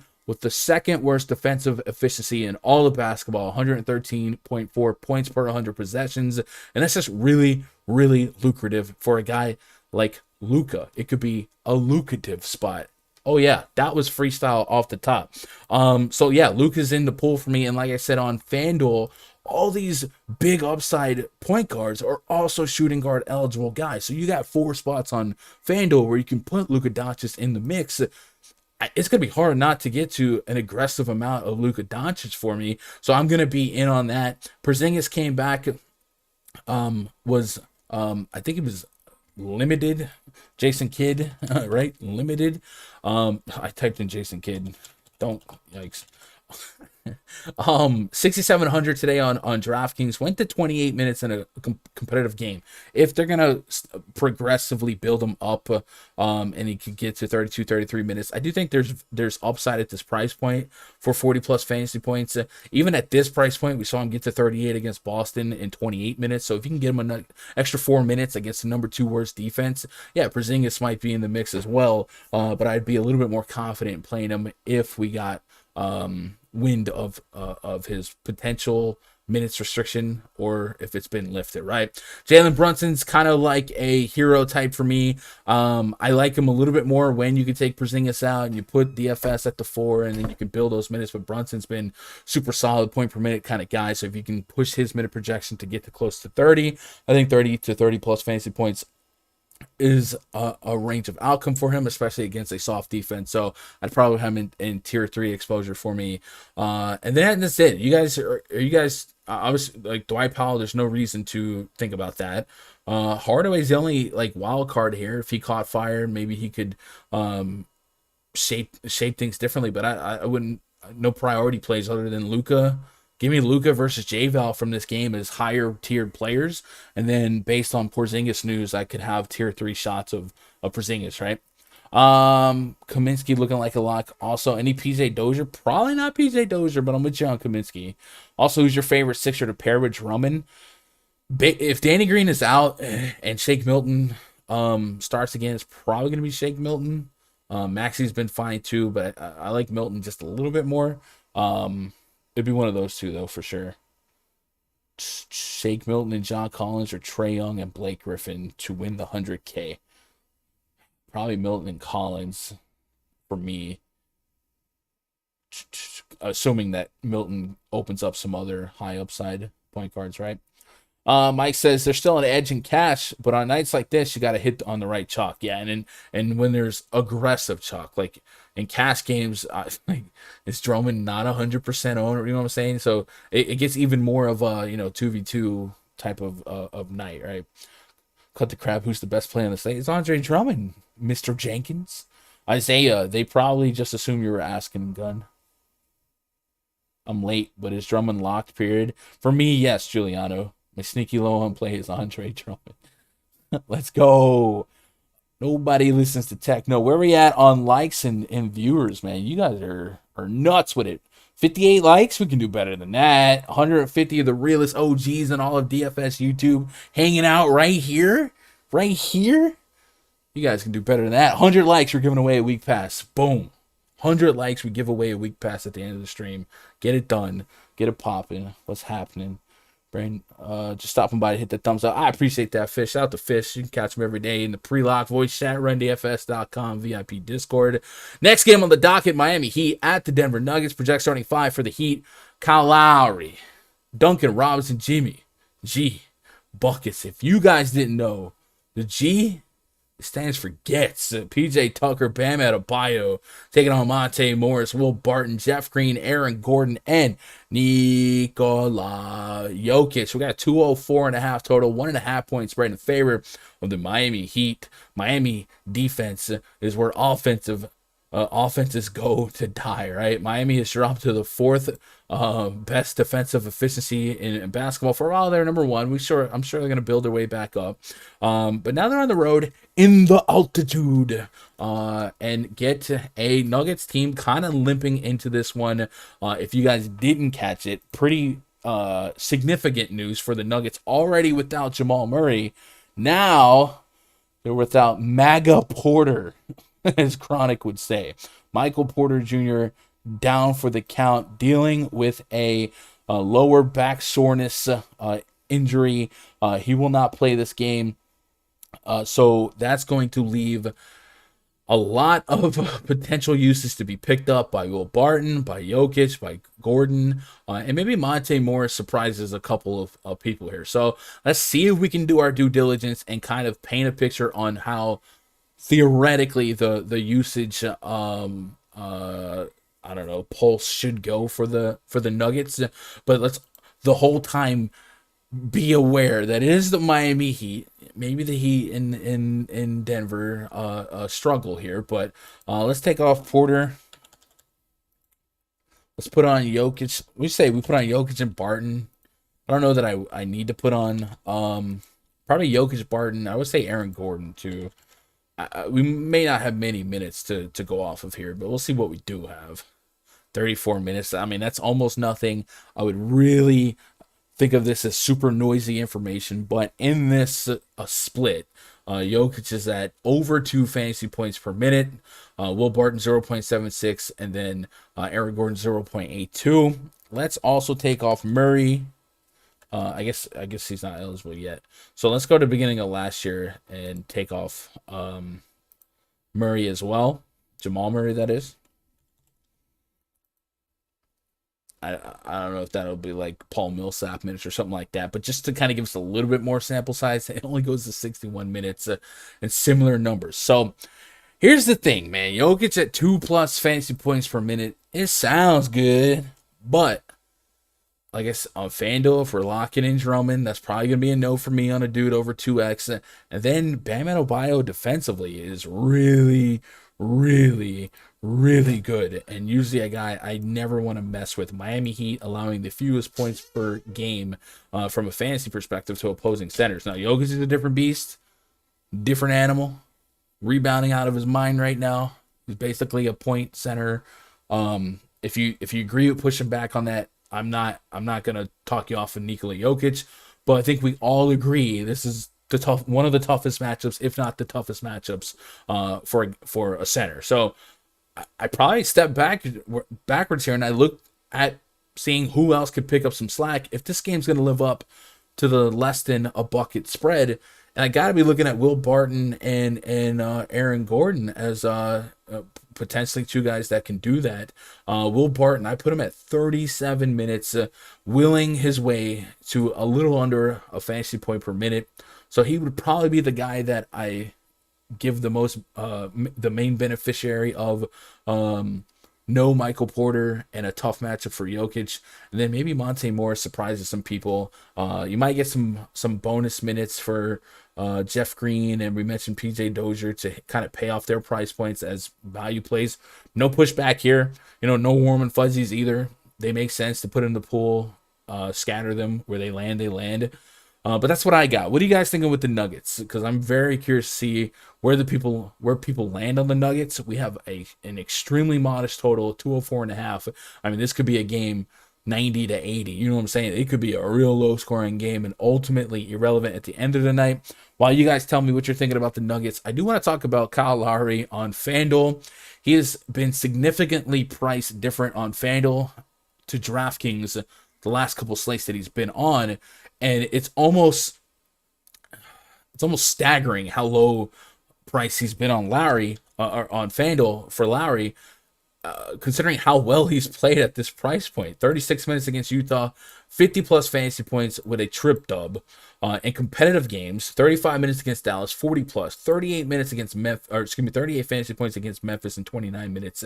If you think 30+ minutes of Kyle Lowry is a range of outcome here, like, man, Lowry is probably underpriced for what his, even not his ceiling, but his upper median expectation is So I think Lowry has to be somebody you remember exists on FanDuel because he just has potential to pay off that price point just on a off game. And then, if we do build on being a little closer to a ceiling output, 40 fantasy points, it's not out of the range of possibility here. And that's kind of what my algorithm is suggesting. 40 fantasy points at 6,200 on FanDuel. I'm in on that. Like, give me some of that. I don't know that I tier 1 it, but I can high tier 3 it and maybe get to a tier 2 depending on how the rest of the slate kind of shakes out. Any interest for you guys in Butler and Adebayo? Adebayo is intriguing. He saw projects for 40 plus. I guess where you can play him in the forward spot, go for it. I don't think he's forward eligible on DK, so it's hard to put him in the mix of guys not named Drummond that I would put in the util spot. I definitely think I wouldn't push back if you guys wanted to, but on FanDuel he's a little bit more approachable as a power forward eligible guy. So something to keep in mind if you're trying to distinguish your personal ownerships from site to site. And that's all I got to say about that. What are you guys doing with the Nuggets? 69 likes. You love to see it. What's up, Pawan? That's my boy Pav. Forgot about the Knicks centers. News today could be nuts. Yeah, but we're not going to go nuts with Nerlens Noel and Taj Gibson, right? We're unless we get... Even then, are we running to play Taj Gibson? Maybe. What up, Tyrell Floyd? How you doing, bro? PJ Dozier finished the second quarter, started the second half, and finished the game. He could be the starter, and then when he gets to minutes bumps, I'm fine with that, Quinn. I definitely agree with that. That's a super sharp take. Appreciate that. I guess we'll go to the Denver last game against the Nuggets. PJ Dozier. You guys want to play PJ Dozier today? 23 minutes, came in. Yup. What are you doing this? Missed 3, made peripherals. All right. And then on a per minute basis, it is cheap. Give me a guard spot. It is really, really cheap. I wouldn't. 3 steals. Whew. That'd be nice on FanDuel. Yeah, I can get to some Dozier. We'll put him as the risky value play, right? You guys with me on that one? On when I make my player pool, I like to have core value and risky value. I'm probably gonna put him as a risky value down here somewhere. Do you feel strong about PJ Dozier, chat? I like the concept of him. I definitely am not pushing back him, but I don't know that he becomes a focal point or a high upside guy. But I don't think it's a crazy play. I think he's really cheap to get a good opportunity on both sides. I got him at 24 minutes, 22, 20 minutes. I take it as a stocking stuffer for sure. Taj flat min, though. You can play him at util spot with Drummond, too.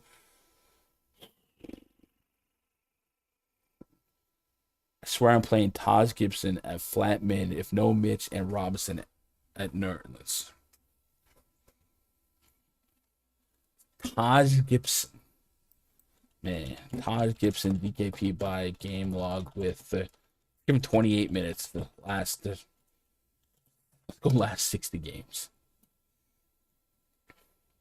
21, 24, 18, 33, 12, 27, 29. Obviously, if he got close to 30, it would be good. Yo, 80s baby, appreciate that sub. That's love. But if he got to the low end of 20s, and for to get to these 30s.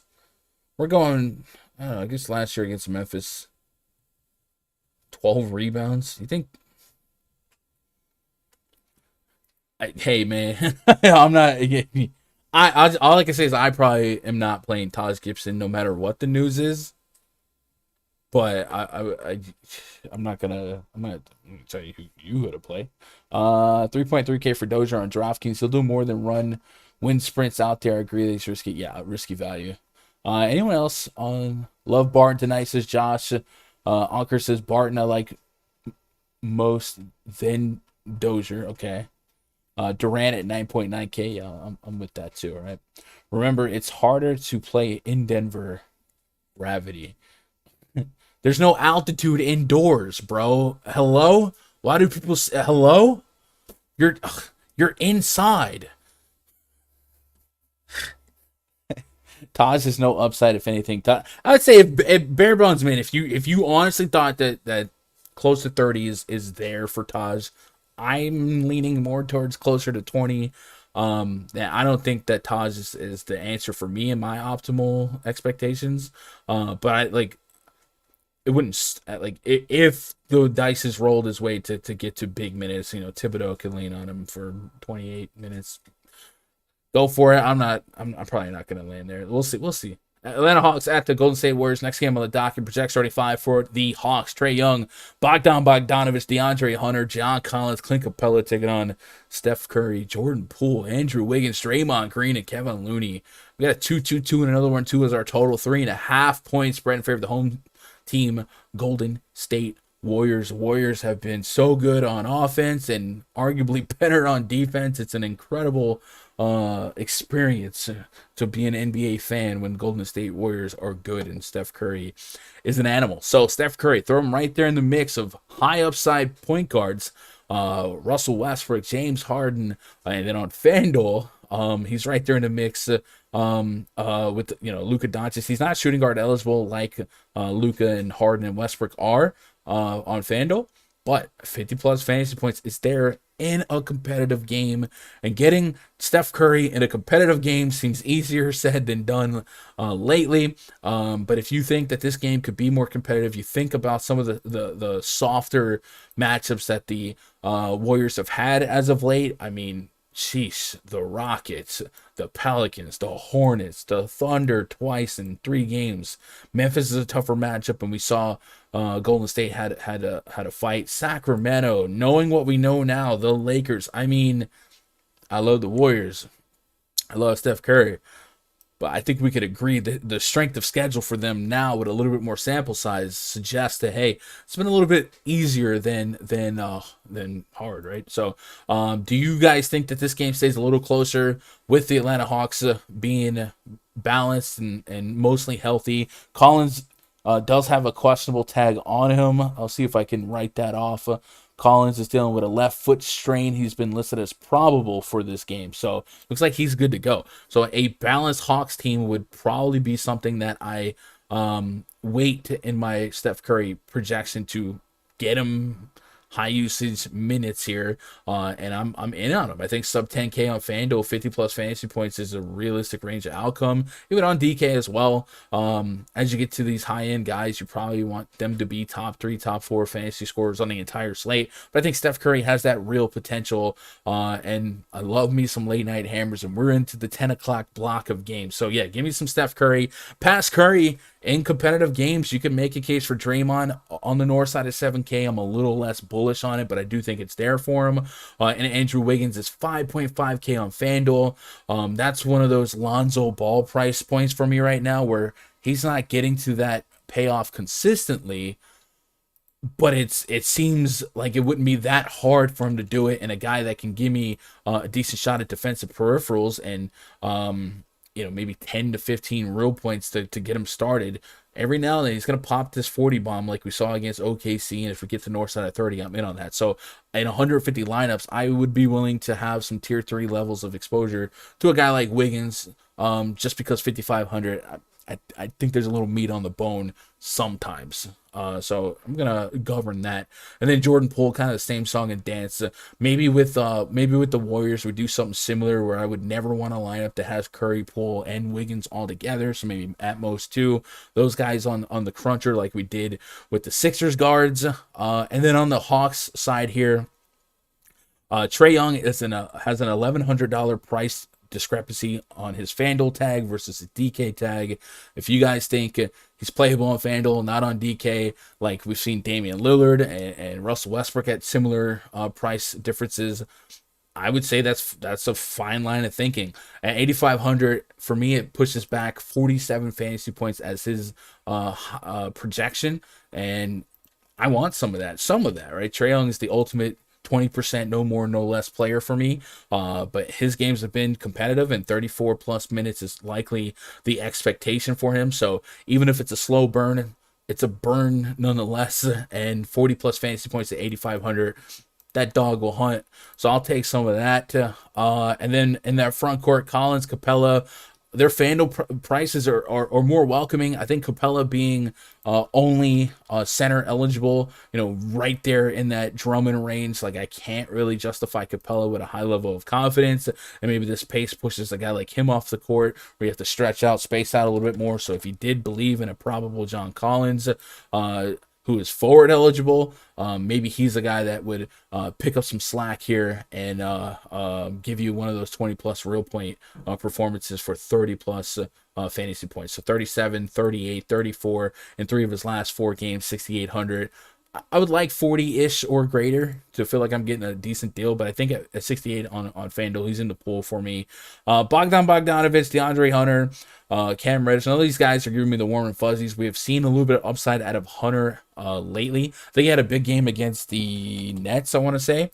So at 4K, if you think that his archetype, the double-digit shot attempt guys, most of it from downtown, if there's a world where high 20s is there for you at a puntable small forward position, I wouldn't talk you off that ledge. I probably don't start my player pool with him in it, but if I scripted and felt like my ownerships really weren't where I want them to be, maybe I'll throw him in there, throw a low ceiling on him just to get a little bit of differentiation in the lineup.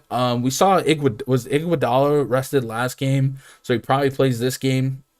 Maybe that'll stagger some of these minutes a little bit more off the bench. It's hard to feel confident with any of these bench players from the Warriors unless we started getting news about somebody else resting here. But the focal points for me are Curry, Wiggins, Draymond, and Jordan Poole. Past that, it's a little bit volatile, right? Gary Payton II's been going crazy. So is that a product of blowouts and maybe Iguodala resting? I don't know for sure. I'll go look it up, but that's just kind of what I was thinking, is that maybe he's got a little too much going his way. Why is my cat's going nuts? Let's go to rotation for the Warriors.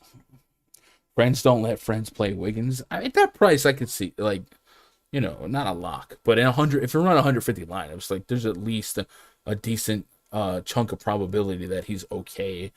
Gary Payton played a little bit of garbage time yesterday, 19 total minutes. I don't know that those minutes get to 20 plus, especially with Iguodala being rested that day. So I don't know. I don't think Payton would be somebody that makes the mix for me. Collins and Draymond on the same court sounds fun by itself. Yes, sir. Don't sleep on Frank Kaminsky at 4,300. No, definitely not. We're going to get to that game next. That game is very, very stackable pre-flop, and then, of course, has the late night hammer effect. How much Lonzo is too much Lonzo? On FanDuel, I'd probably start my ceiling at 25%, meaning I wouldn't want more than 1 in 4 lineups to have Lonzo. And then we'll see if it goes up or down. Because I do think the point guard, shooting guard, like, it gets crazy. If we pull up FanDuel, if you believe in Luka, Steph, you choose between Harden, Westbrook. Let's just say LeBron's out. I like Westbrook. And then this next game coming up, there's going to be Devin Booker, Chris Paul. I put Devin Booker on the cover. I'm not going to foreshadow anything crazy, but let's put Devin Booker in the mix. I mean, these guys make Lonzo Ball pretty doggone expendable. And if we put Blake Griffin, who's a little bit too cheap, in the mix, we put in the lock of the day, lock alert, major lock alert. That gives us 42. A couple, one or two min-price guys. How much is Kaminsky? 4,300. I mean, I'm not going to give you guys a full lineup here, but even if you went Booker to one guy below, you know what I'm saying, and one of these guys turns into a LaMelo or something like that, this is some high upside at the guard position today on FanDuel, and the fact that you can spread them out in the shooting guard position as well. I don't think I want to go crazy with Lonzo unless you really believe 40-50 is coming from Lonzo today. I think you pay off this price point. That's why I want him in the pool, tier 3, but I'm going to start at 25% as my max exposure, and then if I get more than, or if I get close to that 25 and I'm not liking what I'm getting elsewhere, then I probably dial that back. So be responsible with the Lonzo exposure, right? Halliburton's now questionable. That just came out. All right, midday cues. We know what we say about that. Otto Porter listed as out. I right, so Otto Porter being out, I feel like that could just be the Andre Iguodala trade. Iguodala rests one night, Otto Porter next night. Would like to believe Nemanja Bjelica could be a big tournament play here. I don't know what that is. That's probably some NFT spam. But with Halliburton being a late or midday questionable, I usually like to prepare that as an out. So that might get us to reevaluate our perspective on De'Aaron Fox, and then we have another high upside guard. But this wouldn't be a massive matchup boost for me to really overweight that. You probably just get Buddy Hield in the starting lineup, maybe Davion Mitchell. Maybe they get crazy with it, but yeah. What do we do here? We're at 78 likes. All right, so we need 22 more likes. Let's do a drop for PrizePicks here. So chat, if you guys are out there and you haven't tried PrizePicks yet, I know you've heard about it. I know you heard about it. I don't know why you're not signing up for it. Check it out, man. PrizePicks.com allows you to experience prop betting and parlays, and also allows you to simplify your sweat, to isolate one or two guys, bet against their points prop, their rebound prop, their fantasy projection prop, all that good stuff. It is so much fun. Every night in the Discord, I see cats posting the 4 ticketed flex plays, the 2 or 3 ticketed power plays, stuff like that. And it is something that we have support for in the RunDFS.com VIP spreadsheet. And one of my favorite ways to attack these props is via the fantasy point projection versus the like, it's fine to attack 3-point props, stuff like that, but I love looking at my fantasy point projections versus their fantasy point projections and kind of keying in on a few guys. So if you sign up for PrizePicks using code Gundacker, they'll match your first deposit up to $100. $20 becomes $40. And if you are a subscriber at RunDFS.com, you can come over to the RunDFS.com VIP spreadsheet. We have the player props tab, which will feature many of the bettable projections on their site: points, rebounds, assists, PRA, 3 points made, free throws made. But this column right here, PP fantasy points, their fantasy point scoring is the NBA fantasy point scoring, which is the same that Fanduel uses. And if you trust my projections, there's sometimes some pretty egregious differences. So just out of curiosity, the poster boy of the slate, Andre Drummond's at 42 fantasy points on their site. That's probably going to be pretty consistent with mine. I've got 55, so I've actually got the over on that. We've also talked about, man, you know what I've been just making money with is DeJounte Murray. Every night he's like 38 over here, and I always got him for like 50, and he keeps going over, but he's not on the slate today. Luka's at 48. I've got Luka close to 58, so there's a 10-point gap there. Where's Westbrook at? Man, Jokic is at 52. Gordon seems a little soft at 24, but I don't want to pick on the Heat too much. Steph Curry's at 46 fantasy points in a tight spread. I've got him for 49. It's not that far. Devin Booker's at 40. I'm fine with that. Kaminsky's at 25 against Sacramento. Control F. Strength and guidance. It's like Control F. I got him at 32. They got him at 25. I'll take it, man. Give me that 7-point swing. So plenty of gaps between my score and their scores, and then maybe even Rashawn Holmes versus not DeAndre Ayton pop. So lots of discrepancies between their projections and mine. So that's my favorite spot to be in, is betting those, because I don't really have the time to manage the shot attempts and stuff like that. But in the RunDFS.com VIP Discord, usually the first hour of the voice chat or these bloodhounds hunting out the best prop bets for PrizePicks. So check it out. If you sign up for PrizePicks using my code, they show me a little love, and I appreciate that. It's another way to support the stream and not have to open up your wallet to me. You just play what you're going to play. You're already doing the research. Why not?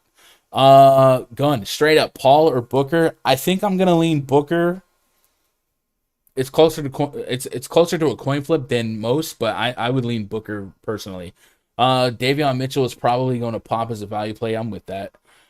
Drummond's projected for more points than Randall. That's wild. Drummond is a lot. I definitely love me some Drummonds. Another thing to do is, like, even if you don't have like my projections or even projections, like, you can look at PrizePicks projections because it is 1-to-1 scoring wise with Fanduel and see, hey, you can use PrizePicks as your projection source for your Fanduel lineups, right? PrizePicks can be a late to react to injury news. Yes, they can. You may want to jump on Fox's fantasy points, maybe assist before they react to Halliburton news. I think that's an incredible call. Just out of curiosity, using the Add More Funds in NBA Wowie tool, let's go pull up Sacramento, and let's leave it since the beginning of last year, and let's put De'Aaron Fox and Halliburton on the court together, just as an exercise, so you guys can see some of the ways that you can maybe use this tool, and not just for DFS and not just looking for fantasy point per minute, but if you are prop betting or playing on PrizePicks. So since the beginning of last year, we put Fox and Halliburton on the court together. Halliburton has a 17.8% assist rate. De'Aaron Fox has a 29.7% assist rate. So let's take Halliburton off the on and put him on the off. Weird sentence. And De'Aaron Fox's assist rate is 31%, so he gets a 2% bump, or 33%, so he gets a 4% bump. So yeah, maybe there is inefficient projections for his potential assist here. And then he also, in context of what we're about to talk about, goes to over a fantasy point per minute. And I guess it would also be notable to take off Marvin Bagley, because Bagley used to play some minutes last year. Let's see if that pops even more. Nope, not really. Okay. Luka's projection. For my Luka projection, I had him at 55.6 on DK, 59 on FanDuel. So normally I wouldn't go after the high 50s guys, right? Like, there's some blowout risk that can mess with that. But the guys that are in the middle, like between the third, maybe in the 25 to the 40s, like if I'm a little stronger in my projection versus theirs, that's where I really like to key in. All right. PrizePicks props don't change. They definitely do, Josh. They don't change as much as like the books, but they definitely change. Gary Payton been snapping. He has, but just be cognitive that there's been some blowouts, some extra garbage minutes. But hey, if you believe in that efficiency and you think, okay, Otto Porter's out, they probably blow him out, blah blah blah. But the strength of schedule has been favorable for his rate of play. Aaron, what's up, Aaron? Who's the best Denver guy with Porter out? Sorry, I'm late. So, without context of Bam Adebayo defense, historically it's Jokic. He averages over 2 fantasy points per minute in that split without Murray, without Michael Porter. But based on your personal respect for Adebayo, who, by the way, allows the fewest fantasy points per game to opposing centers, you could maybe move the needle on a Will Barton, maybe a PJ Dozier as a value, maybe an Aaron Gordon against PJ Tucker, or you just stay away from that game because it has a ridiculously low total, and it's maybe just a mediocre game. Lucas Barton or Poole on FanDuel. Ooh, that's a good one. Probably Barton, because I'd rather put Barton in the small forward spot. Is Poole for small forward eligible? I don't think so. Is he? Poole. No, he's not. I have a lot of love for the high end, the upside at the shooting guard spot. So for me, Barton probably wins that by default just because I can put him in the small forward spot. Yeah. Gunn, would you play Taurean Prince tonight? No. I wouldn't. What are you doing with the rest of the Sixers if Danny Green is out? I'm playing them, and I'm governing the overlap between them. So as an exercise earlier in the stream, I was showing chat how I would accomplish that. And I created a group called 76ers Guards in the Fantasy Cruncher grouping tool. And I put Shake Milton, Seth Curry, Tyrese Maxey, and I said use at most 2 of these guys in a lineup. So what that is essentially accomplishing for me is I don't think all 3 of those guys have a ceiling together. I think more than likely it's 2 of 3. So I don't want 3 of 3 in a lineup. And I do think if Danny Green is out, the projection would be okay for everyone individually. but the likelihood of me getting that pop optimal output is a little less than I would want it. All right, let's try to wrap it up here and see if I can go home within 15 minutes, get you guys on your way. Before we get into Discord chat, before you guys get on to some of the other streams, I recommend the deeper dive from Oswald, and that usually cranks up in about 20 minutes. So on the like goal, we're at 84. If we get to 100 likes, I'll pop out another week pass. If not, we'll try again tomorrow. Phoenix Suns at the Sacramento Kings. Project starting 5 for the Suns. Chris Paul, Devin Booker, Mikal Bridges, Jay Crowder, JaVale McGee taking on De'Aaron Fox. Maybe Tyrese Halliburton just got questionable with a back injury. Harrison Barnes, Mo. How could you be so heartless? Rashawn Holmes, 226 is our total. 3-point spread in favor of the Phoenix Suns. The Suns are without DeAndre Ayton yet again. In the last couple games without Ayton, of course, no Dario Saric as well. We have seen JaVale McGee and Frank Kaminsky benefit. Frank Kaminsky has been the more impact player, higher upside. Sacramento Kings coming into this game as a attackable defense, and a guy like Davion Mitchell is becoming a problem. We've seen him be a bulldog out there and give people fits. So maybe that is enough pushback for the cover boy, Devin Booker here. But Sacramento is coming in with a bottom 10 defensive efficiency as a team, 109.7 points per 100 possessions. And if Halliburton's out, we'll see what they do in terms of staggering the guard rotation here. Do they start a Davion Mitchell or do they go to Buddy Hield? No matter what, this Suns team is approachable for me.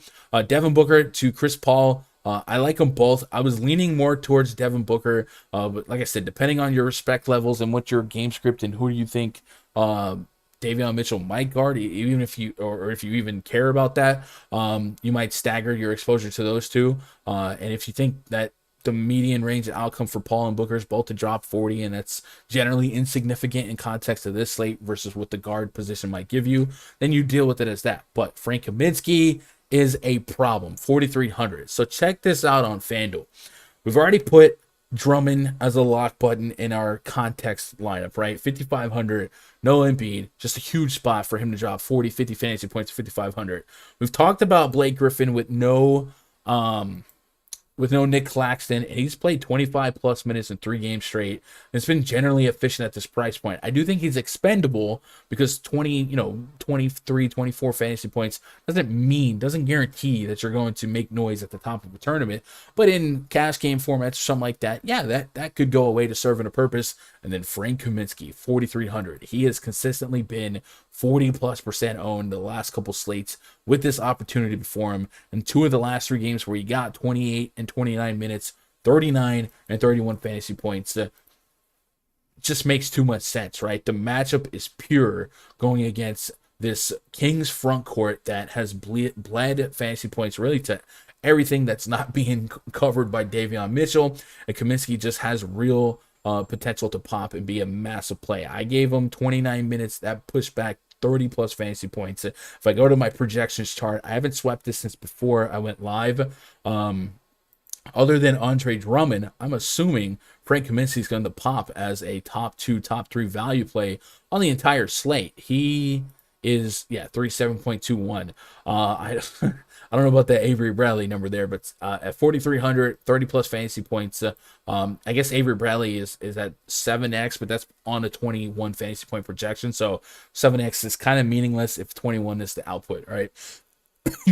So yeah, Kaminsky and Drummond are literally core plays for me. And in 20 lineups on either site, you're probably hitting that young lock button. You know what I'm saying? Lock, script. It's like I'll win everywhere else, right? I'll let the field decide that they don't want Kaminsky and Drummond because I do believe in their production to obscenely overperform their price point. And then if those guys come in between 50 to 65% owned, even if 70% owned, I'm still getting like 30% implied leverage. And then maybe half of that is implied rake, right? So, I like Kaminsky quite a bit. Past him, you can make cases for Javon McKee, Jay Crowder, Devin Booker, Chris Paul. Like I said, all these guys would be extremely viable going against the Kings lineup that is pretty porous overall, and they're going to allow opposing teams to score points. De'Aaron Fox without Tyrese Halliburton, we literally just ran that. Wowie. It was a little over a fantasy point per minute.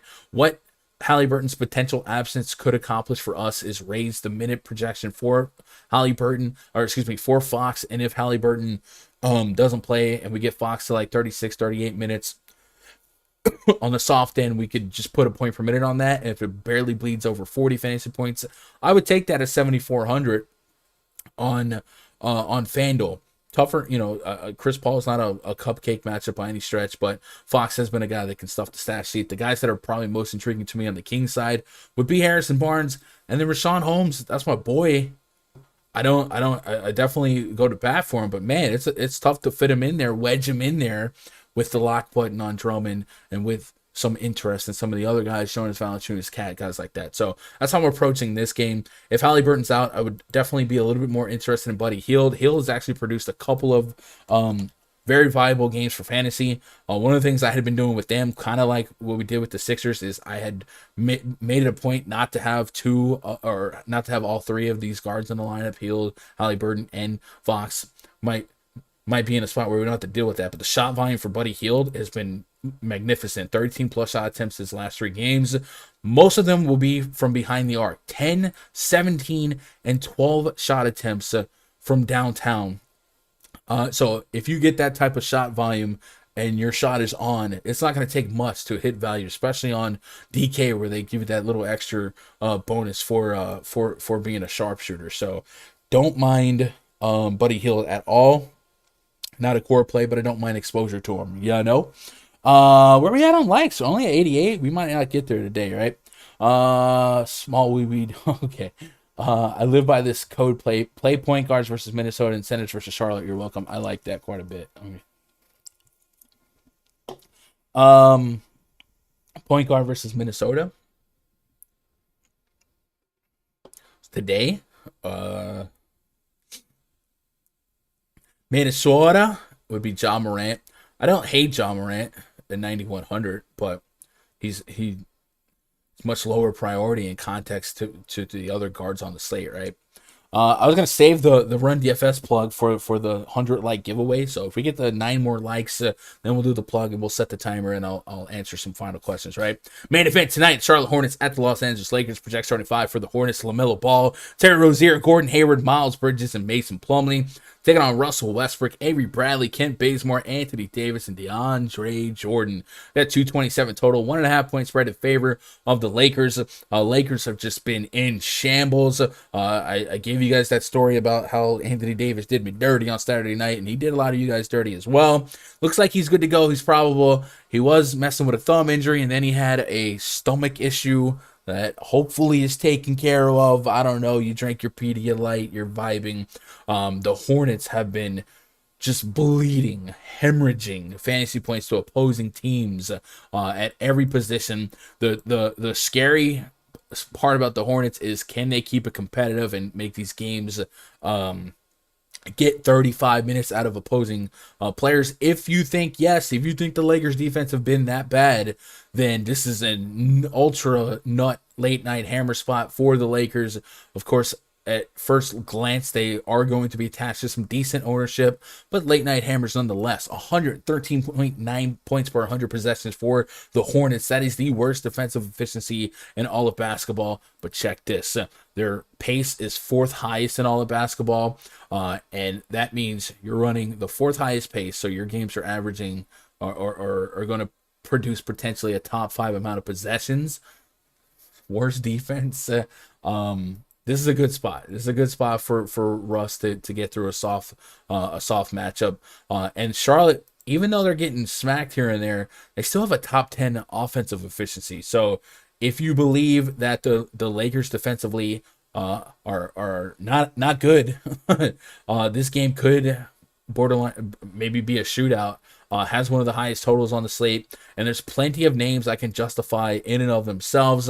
Westbrook, AD at the top for me on the Lakers side. Carmelo kind of sneaks in there. The rest of the Lakers volatile, but I can understand deep diving into some Bradley, DeAndre, guys like that. But I'm not gonna personally probably get past Westbrook and AD and Melo. And then on the Hornets side, 1 through 4 pretty viable for me. Mason Plumlee, I have some worries about.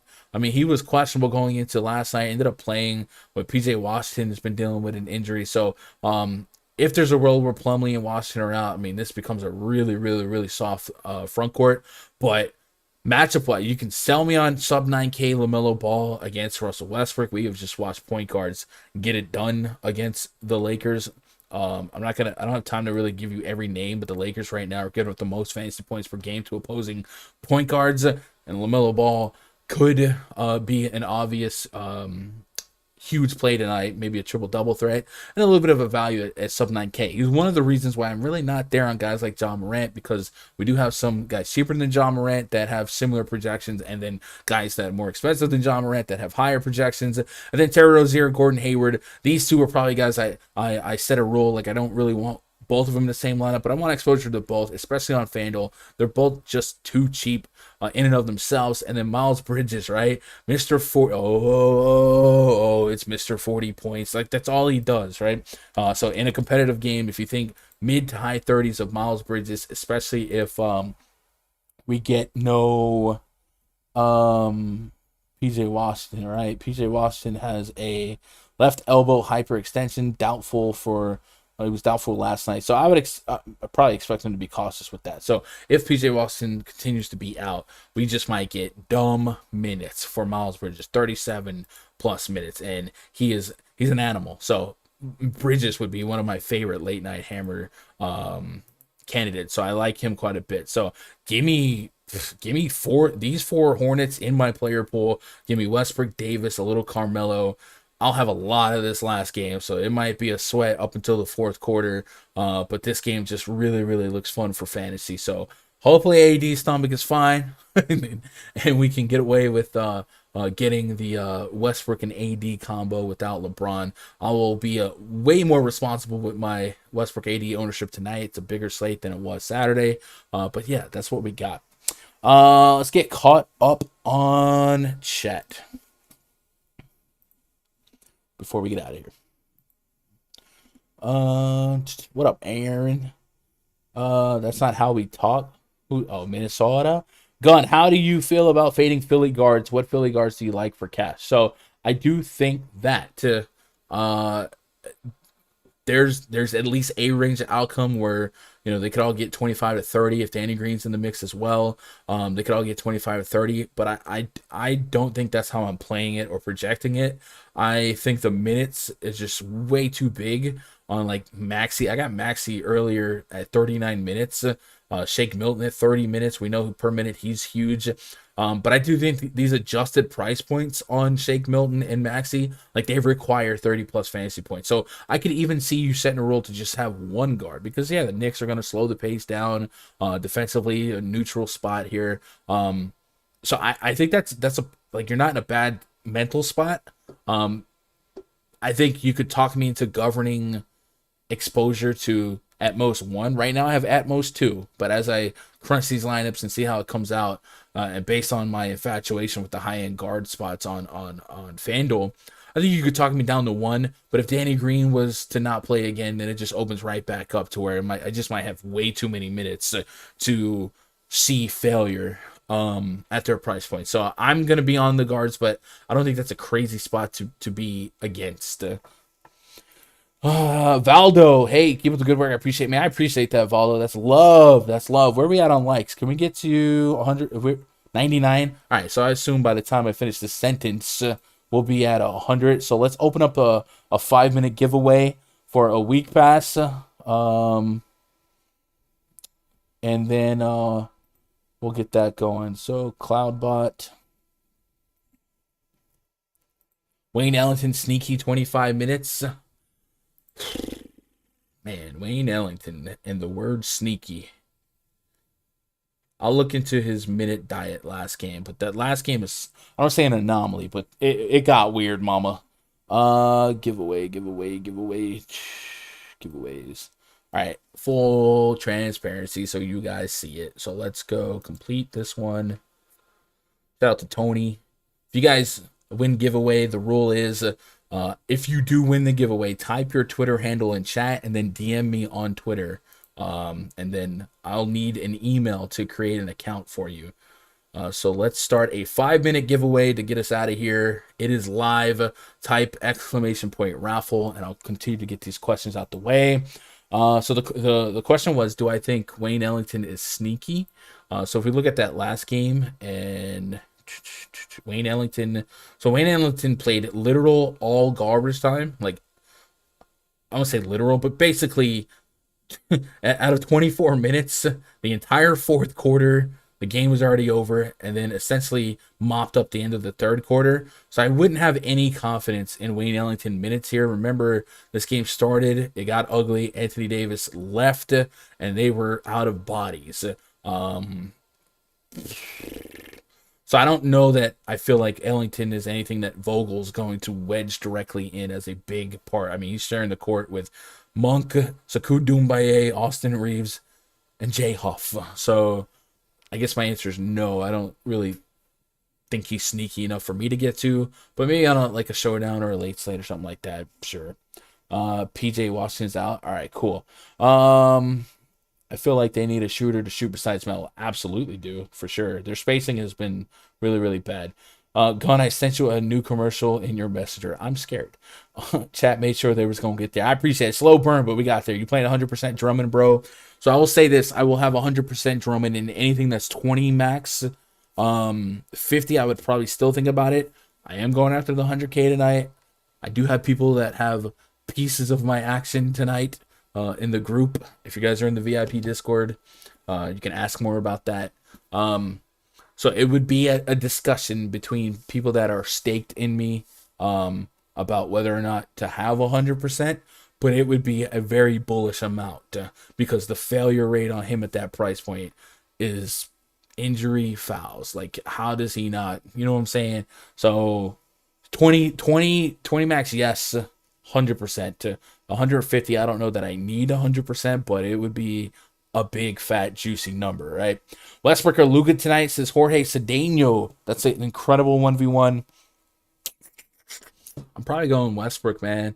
I think Luka's fine, too. I think it seems like the Mavs are more likely to blow out the Pelicans, especially if Ingram was out, than the Lakers are to blow out the Hornets. And if I just get two sloppy, fast-paced teams going at it, bad defenses, I like Westbrook to put up some numbers. So probably Westbrook, but man, it's closer. And I think the other thing Westbrook has going for him is price discrepancy. It's 800, 700. I don't know. It's not that big, but probably Westbrook. But I'm also a Westbrook fan, so I don't know.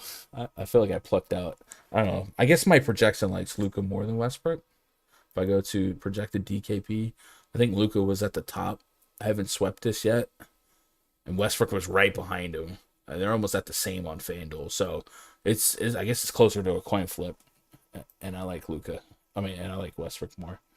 Anything else here in the muck? Get that 100K gun. I appreciate that, Josh. Much love. Hey, if I don't win it, I hope one of you guys win it, right? Mr. Shadow Dog, gun always wins. Not always, but a lot. Guys, if you don't win this week pass, you can still get one. Just go to rundfs.com, click VIP memberships. We have guys and girls crushing it at all different bankroll levels. We got multi-milli maker always be placing. In the last 2 weeks, he's already shared a 30K and a 20K screenshot, so he's crushing it. My boy Chronic, who I think should be on the show, I think he said tomorrow. I think we might get some Chronic action tomorrow. He's had several top 10s in his 20 maxes, and those are like $4 entries. We've got I shared a DM the other night. Somebody took down the mini max out of my boy Devrin. If you're balling on a budget, if you're playing 20 maxes, if you're playing single entries, man, there's players in there doing it all. And there's also sports books grinders as well. So no matter who you are, as long as you're cool, you ain't got an ego, you're vibing out, you just like the community aspect of what we do, man, go to rundfs.com, get yourself a subscription, and then when you get signed up, click VIP portal. There'll be a link to the Discord, a link to the spreadsheets, and then get in that voice chat immediately following this stream. I'll probably get something to snack on, come back, headset back on, and we will be in this voice chat. My boy Josh already waiting, and then we'll be there until lock, and a lot of times after lock. If my girlfriend's streaming on Twitch, I'm just there hanging out, making my late swaps, babysitting lineups. So they'll be part of that. Let's go home. Literally, let's go home. Let's go home. Let's go home. Shout out to the Andersons for having tickets to the game. I don't even know how they got tickets, but they got tickets. All right, the raffle's done. So if you win this raffle, type your Twitter in the chat. That way the bot can verify it's you, and then DM me on Twitter, twitter.com/Gundacker. Pick a winner. Boom. Ryan Johnson is your winner. Shout out to Ryan Johnson. And we'll try to do it again tomorrow, chat. So make sure you guys are hanging out tomorrow at 3 p.m. Eastern, 2 p.m. Central, and we'll chop up another NBA slate, man. It's more than just game breakdowns. It's community. It's a fun time. I appreciate you guys, as always, making part of my day, be part of your day. Crush it tonight. If you're a Viper, get in the Discord. I'll be there up until lock, a little bit after lock, probably. And if you guys got anything else from me, twitter.com/Gundacker is the way to do it. Ryan, DM me your email. I'll get you set up, and we'll get to work, man. Big slate tonight. Crush it. I love you guys. Good luck. God bless, and go win some money.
Thank you.